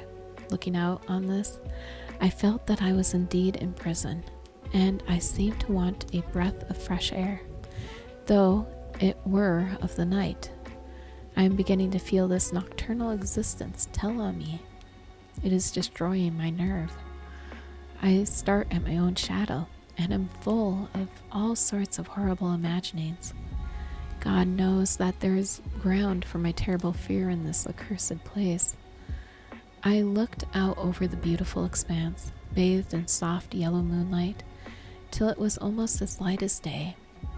In the soft light, the distant hills became melted, and in the shadows and the valleys and gorges of the velvety blackness, the mere beauty seemed to cheer me up. There was peace and comfort in every breath I drew. As I leaned from the window, my eye was caught by something moving a story below me, and somewhat to my left, where I imagined, from the order of the rooms, that the windows of the Count's own room would look out. The window at which I stood was tall and deep, stone-mullioned, and though weather-worn, was still complete. But it was evidently many a day the case had been there. I drew back behind the stonework and looked carefully out. What I saw was the Count's head coming out from the window. I did not see the face, but I knew the man by the neck and the movement of his back and arms. In any case, I could not mistake the hands which had so many opportunities of studying. I was at first interested and somewhat amused, for it is wonderful how small a matter will interest and amuse a man when he is a prisoner. But my very feelings changed to repulsion and terror when I saw the whole man slowly emerge from the window and began to crawl down the castle wall over that dreadful abyss, face down, with his cloak spreading out around him like great wings. At first, I could not believe my eyes. I thought it was some trick of the moonlight, some weird effect of shadow, but I kept looking, and it could be no delusion. I saw the fingers and toes grasp the corners of the stones, worn clear of the mortar by the stress of years, and by thus using every projection and inequality moved downwards with considerable speed, just as a lizard moves along a wall. What manner of man is this? Or what manner of creature is it in the semblance of a man? I feel the dread of this horrible place overpowering me. I am in fear, in awful fear. There is no escape for me. I am encompassed about with terrors that I dare not think of. The 15th of May. Once more have I seen the Count go out in his lizard fashion. He moved downwards in a sidelong way, some 100 feet down, and a good deal to the left. He vanished into some hole or window. When his head had disappeared, I leaned out to try and see more, but without avail. The distance was too great to allow a proper angle of sight. I knew he had left the castle now, and thought to use the opportunity to explore more than I had dared to do so yet. I went back to the room and, taking a lamp, tried all the doors. They were all locked, as I had expected, and the locks were comparatively new. But I went down the stone stairs to the hall where I had entered originally. I found I could pull back the bolts easy enough and unhook the great chains, but the door was locked and the key was gone. That key must be in the Count's room. I must watch should his door be unlocked, so that I may get it and escape. I went on to make a thorough examination of various stairs and passageways, and to try the doors that opened from them. 1 or 2 small rooms near the hall were open, but there was nothing to see in them except old furniture, dusty with age and moth-eaten. At last, however, I found one door at the top of the stairway which, though it seemed to be locked, gave a little under pressure. I tried it harder, found it was not really locked, but that the resistance came from the fact that the hinges had fallen somewhat, and the heavy door rested on the floor. Here was an opportunity which I might not have again, so I exerted myself. With many efforts forced it back so I could enter. I was now in the wing of the castle further to the right than the rooms I knew, and a story lower down. From the windows, I could see that the suite of rooms lay along the south of the castle, the windows of the end room looking out both west and south. On the latter side, as well to the former, there was a great precipice. The castle was built on the corner of great rock, so that on 3 sides it was quite impregnable, and great windows were placed here where sling or bow or culverin could not reach. Consequently, light and comfort, impossible to a position which had to be guarded, were secured.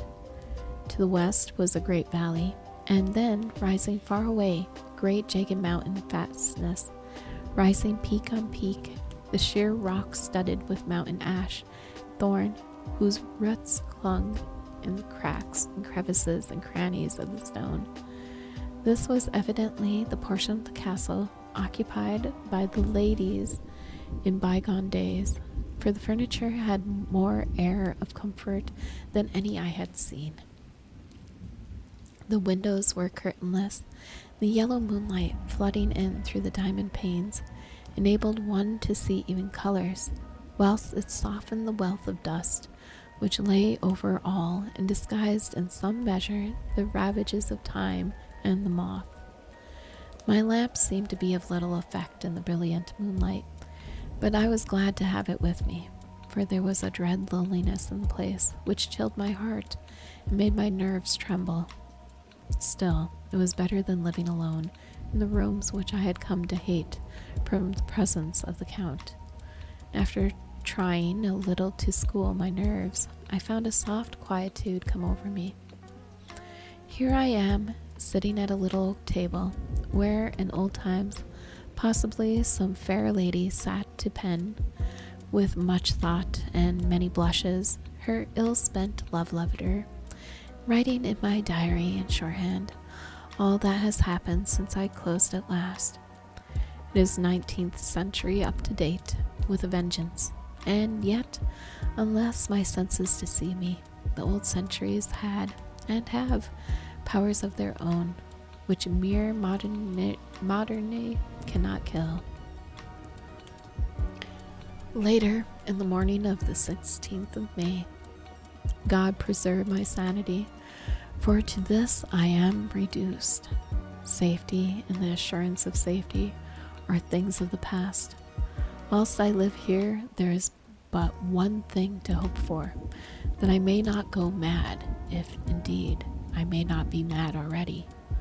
If I be sane, then surely it is maddening to think that of all the foul things that lurk in this hateful place, the Count is least dreadful to me, that to him alone I can look for safety, even though this be only whilst I can serve his purpose. Great God, merciful God, let me be calm, for out of that way lies madness indeed. I began to get new lights on certain things which had puzzled me. Up to now, I never quite knew what Shakespeare meant when he made Hamlet say, "My tablets, quick, my tablets, 'tis meet that I put it down." For now, feeling as though my own brain were unhinged, or as if the shock had come which must end its undoing, I turned to my diary for repose. The habit of entering my accurate leave must help to soothe me. The Count's mysterious warning frightened me at the time. It frightens me more now when I think of it, for in future he has a fearful hold upon me. I shall fear to doubt what he may say. When I had written in my diary and had fortunately replaced the book and pen in my pocket, I felt sleepy. The Count's warning came into my mind, but I took a pleasure in disobeying it. The sense of sleep was upon me, with it the obstinacy which sleep brings as an outrider. The soft moonlight soothed, and the wide expanse without gave a sense of freedom which refreshed me. I determined not to return tonight to the gloom-haunted rooms, but to sleep here, where, of old, ladies had sat and sung and lived sweet lives, whilst their gentle breasts were sad for their menfolk away in the midst of remorseless wars. I drew a great couch out of its place near the corner, so that as I lay, I could look at the lovely view to the east and south, and unthinking of and uncaring for the dust, composed myself for sleep. I suppose I must have fallen asleep. I hope so, but I fear, for all that followed was startlingly real. So real that now, sitting here in the broad, full sunlight of the morning, I cannot in the least believe that it was all sleep.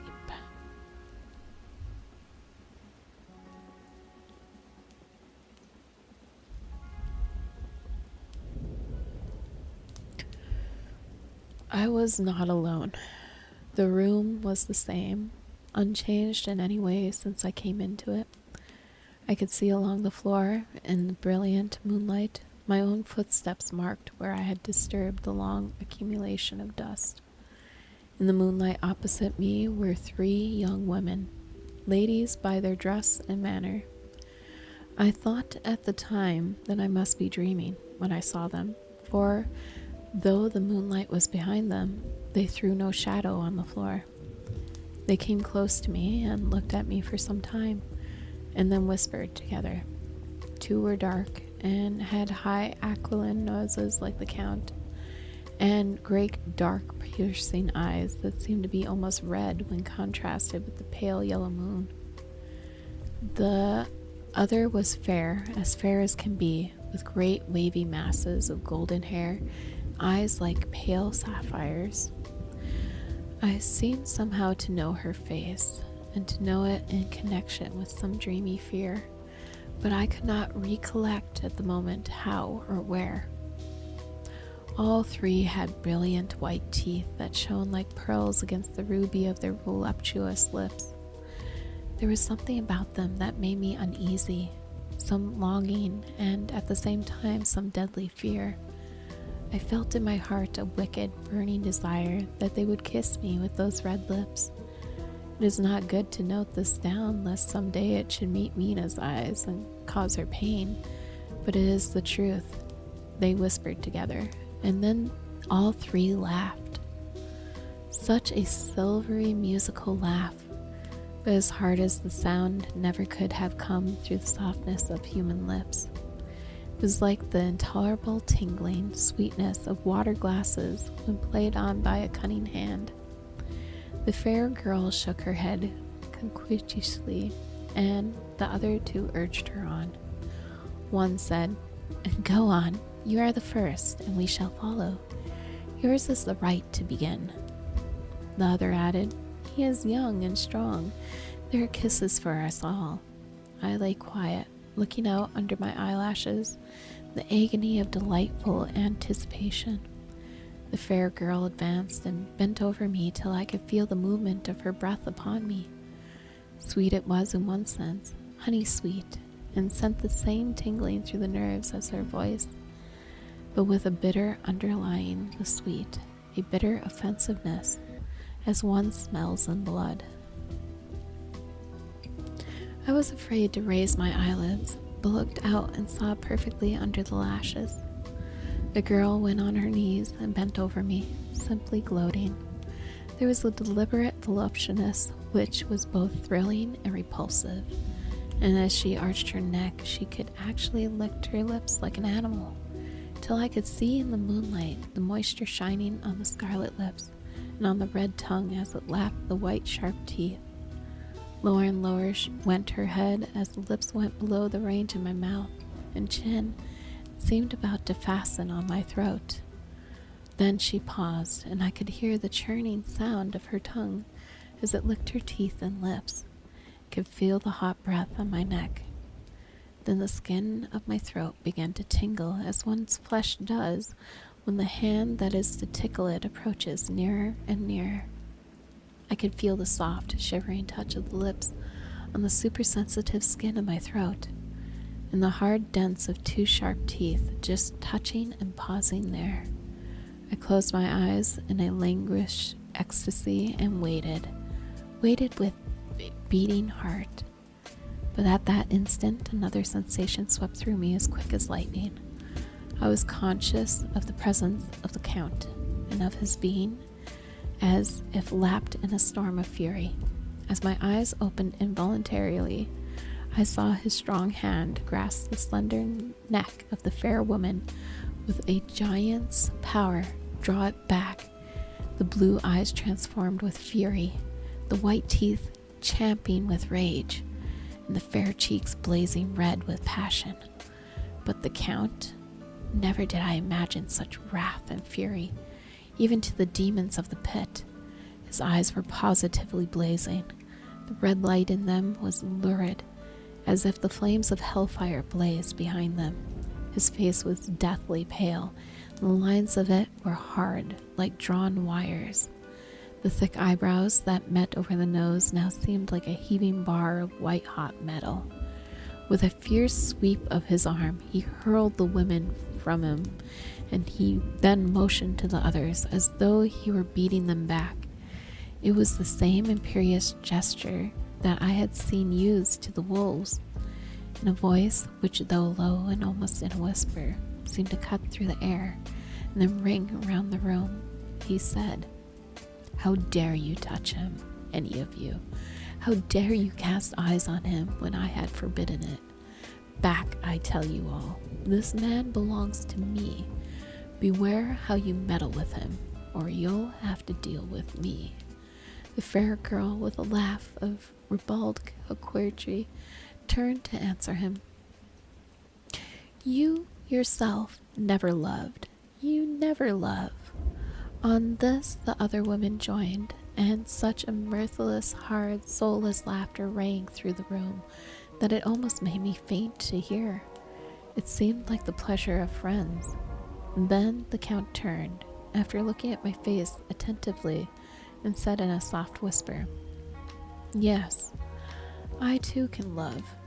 You yourselves can tell it from the past. Is it not so?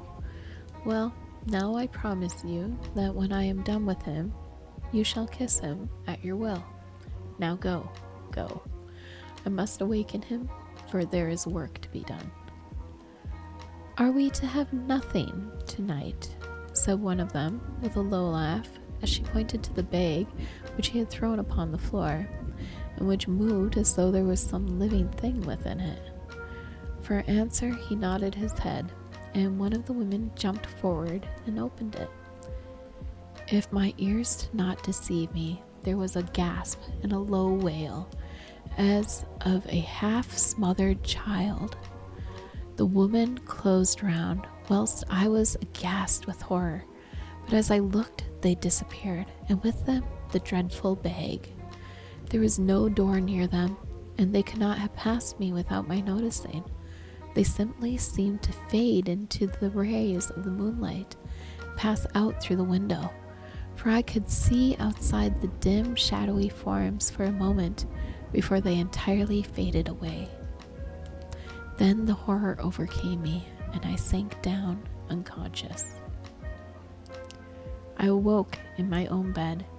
If it be that I had not dreamt, the Count must have carried me there. I tried to satisfy myself on the subject, but could not arrive at an unquestionable result. To be sure, there were certain small evidences, such that my clothes were folded and laid by in a manner which was not my habit. My watch was still unwound, and I am rigorously accustomed to wind it the last thing before going to bed, and many such details. But these things are no proof, for they may have been evidences that my mind was not as usual, and from some one cause or another, I had certainly been much upset. I must watch for proof. Of one thing I am glad. If it was that the Count carried me here and undressed me, he must have been hurried in his task, for my pockets are intact. I am sure this diary would have been a mystery to him, which he would not have brooked. He would have taken or destroyed it. As I look around the room, although it had to me full of fear, it is now a sort of sanctuary, for nothing can be more dreadful than those awful women who are, waiting to suck my blood. 18th of May. I have been down to look at that room again in daylight, for I must know the truth. When I got to the doorway at the top of the stairs, I found it closed. It had been so forcibly driven against the jamb that part of the woodwork was splintered. I could see that the bolt of the lock had not been shot, but the door is fastened from the inside. I fear it was no dream. I must act on this surmise. 19th of May. I am surely in the toils. Last night the Count asked me in the suavest tones to write 3 letters. One saying that my work was nearly done, and that I should start for home in a few days.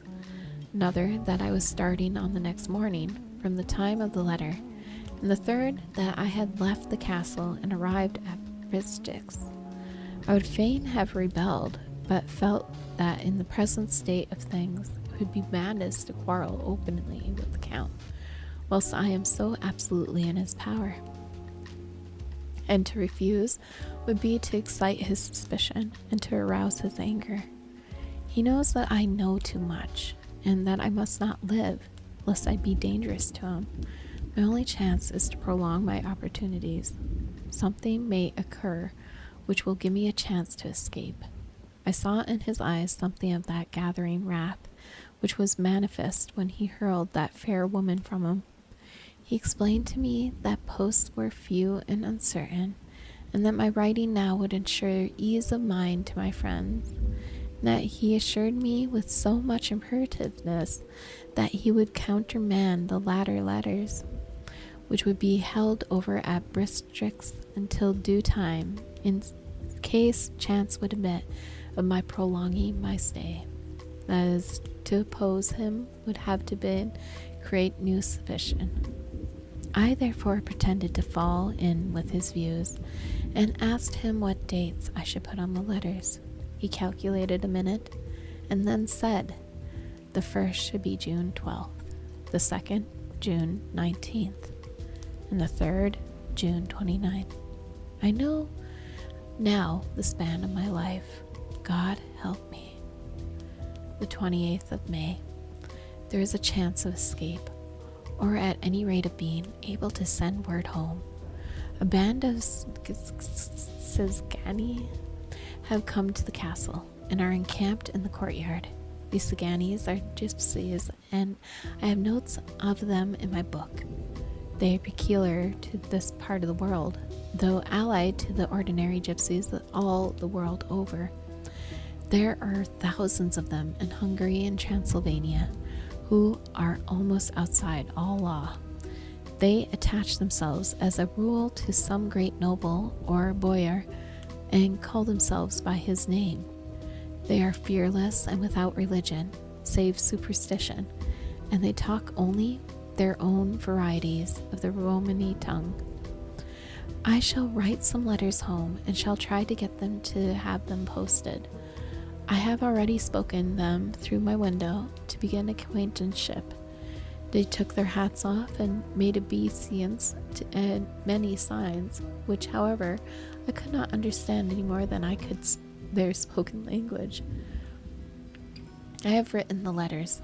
Mina's is in shorthand, and I simply ask Mr. Hawkins to communicate with her. To her, I have explained my situation, but without the horrors which I may only surmise. It would shock and frighten her to death were I to expose my heart to her. Should the letters not carry, then the Count shall not yet know my secret or the extent of my knowledge. I have given the letters. I threw them through the bars of my window with a gold piece and made what signs I could to have them posted. The man who took them pressed them to his heart and bowed, and then put them in his cap. I could do no more. I stole back to the study and began to read as the Count did not come in. I have written here. The Count has come. He sat down beside me and said in his smoothest voice as he opened 2 letters, "The Sagani has given me these, of which, though I know not whence they come, I shall, of course, take care. See?" He must have looked at it. "One is from you, and to my friend Peter Hawkins. The other," here he caught sight of the strange symbols as he opened the envelope. The dark look came into his face, and his eyes blazed wickedly. "The other is a vile thing, an outrage upon friendship and hospitality. It is not signed. Well, so it cannot matter to us." And he calmly held the letter and envelope in the flame of the lamp till they were consumed. Then he went on, "The letter to Hawkins, that I shall, of course, send on, since it is yours. Your letters are sacred to me. Your pardon, my friend, that unknowingly I did break the seal. Will you not cover it again?" He held out the letter to me, and with a courteous bow handed me a clean envelope. I could only redirect it and hand it to him in silence. When he went out of the room, I could hear the key turn softly. A minute later, I went over and tried it, and the door was locked. When an hour or 2 after, the Count came quietly into the room. His coming awakened me, for I had gone to sleep on the sofa. He was very courteous and very cheery in his manner, and seeing that I had been sleeping, he said, "So, my friend, you are tired. Get to bed. There is the surest rest. I may not have the pleasure to talk tonight, since there are many labors to me, but you will sleep, I pray." I passed to my room, went to bed, and, strange to say, slept without dreaming. Despair has its own calms. The 31st of May. This morning, when I awoke, I thought I would provide myself with some paper and envelopes for my bag, and keep them in my pocket, so that I might write in case I should get an opportunity. But again a surprise, again a shock. Every scrap of paper was gone, and with it all my notes. My memoranda relating to railways and travel, my letter of credit, in fact, all that might be useful to me were I once outside the castle. I sat and pondered while, and then some thought occurred to me, and I made search of my portmanteau, and in the wardrobe where I had placed my clothes. The suit in which I had traveled was gone, also my overcoat and rug. I could find no trace of them anywhere. This looked like some new scheme of villainy. The 17th of June. This morning, as I was sitting on the edge of my bed, cuddling my brains, I heard, without a cracking of whips and pounding and scraping of horses' feet up the rocky path beyond the courtyard. With joy, I hurried to the window and saw drive into the yard 2 great leader wagons, each drawn by 8 sturdy horses, and at the head of each pair of Slavic with his wide hat, great nail-studded belt, dirty sheepskin, and high boots. They had also their long staves in hand. I ran to the door, intending to descend and try to join them through the main hall, as I thought that way might be open for them. Again, a shock. My door was fastened on the outside.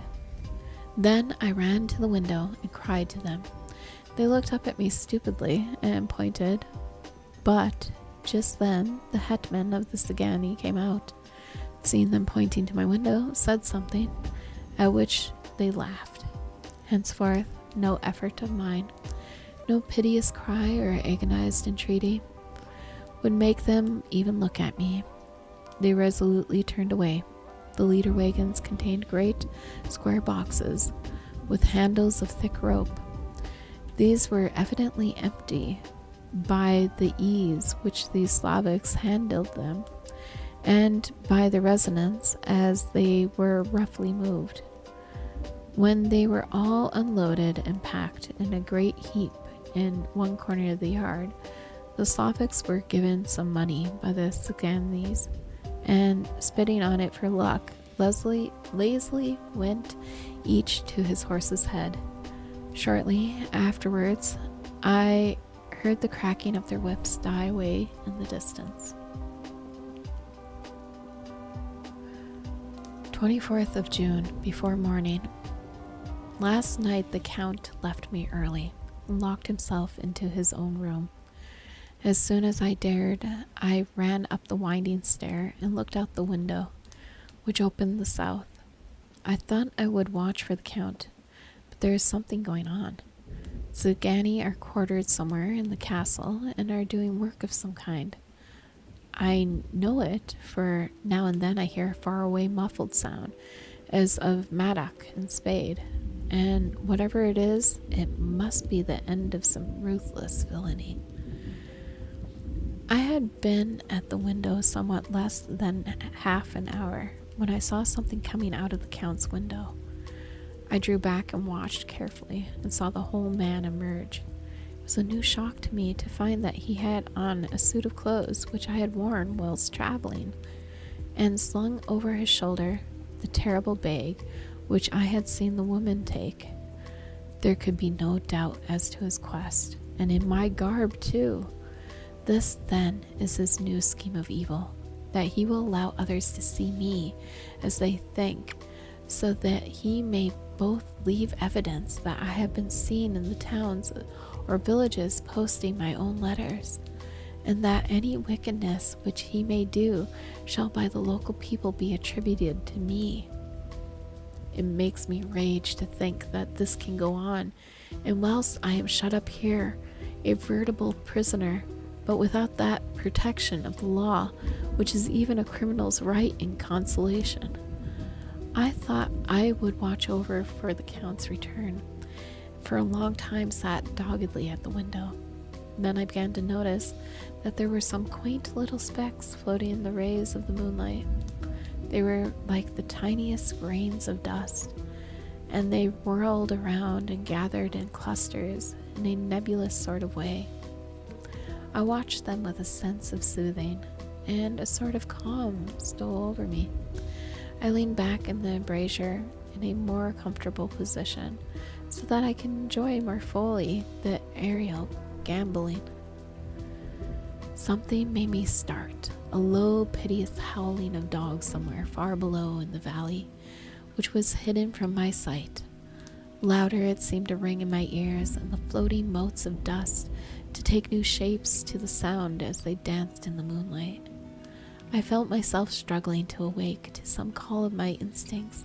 Nay, my very soul was struggling, and my half-remembered sensibilities were striving to answer the call. I was becoming hypnotized. Quicker and quicker danced the dust. The moonbeams seemed to quiver as they went by me into the mass of gloom beyond. More and more they gathered till they seemed to take dim phantom shapes.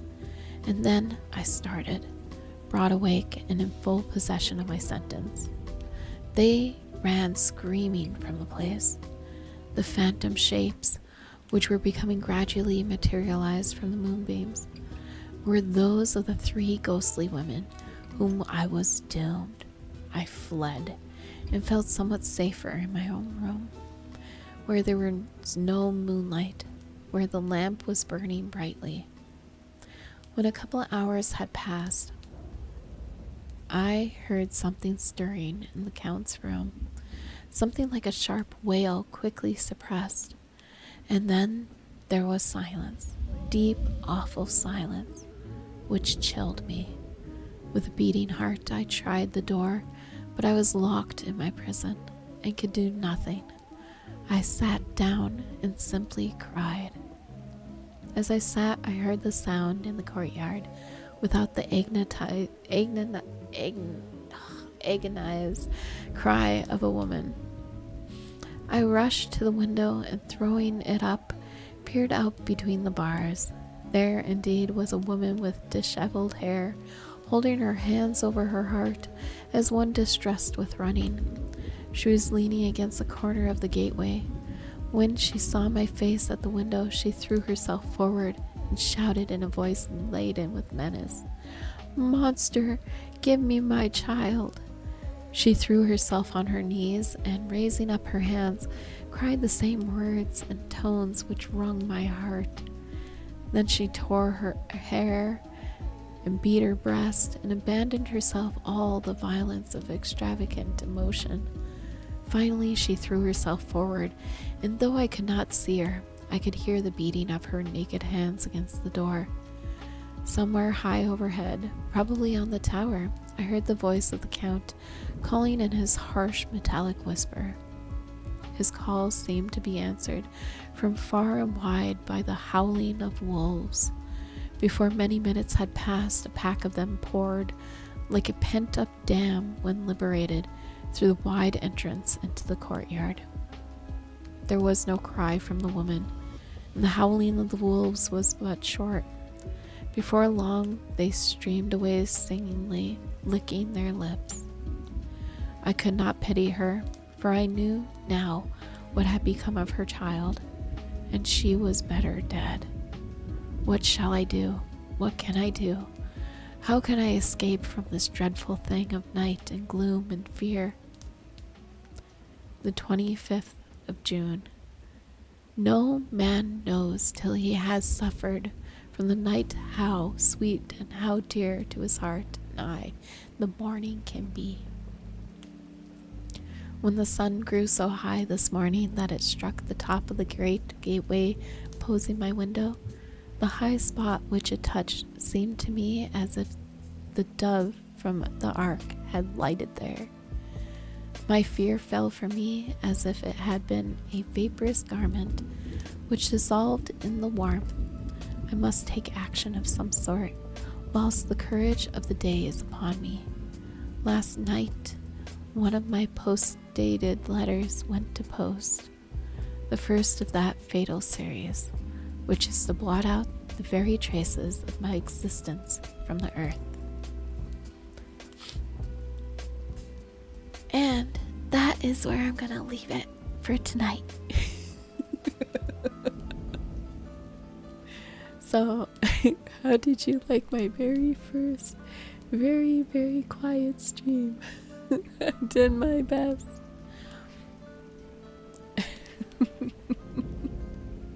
Yippee!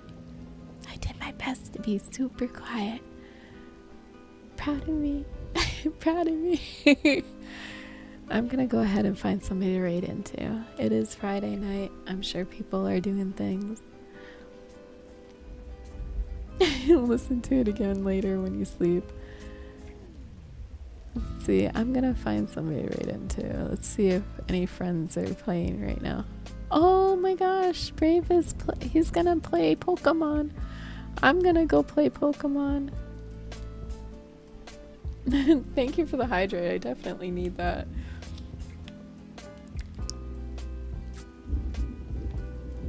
Oh my gosh, he's just starting. He's making his character.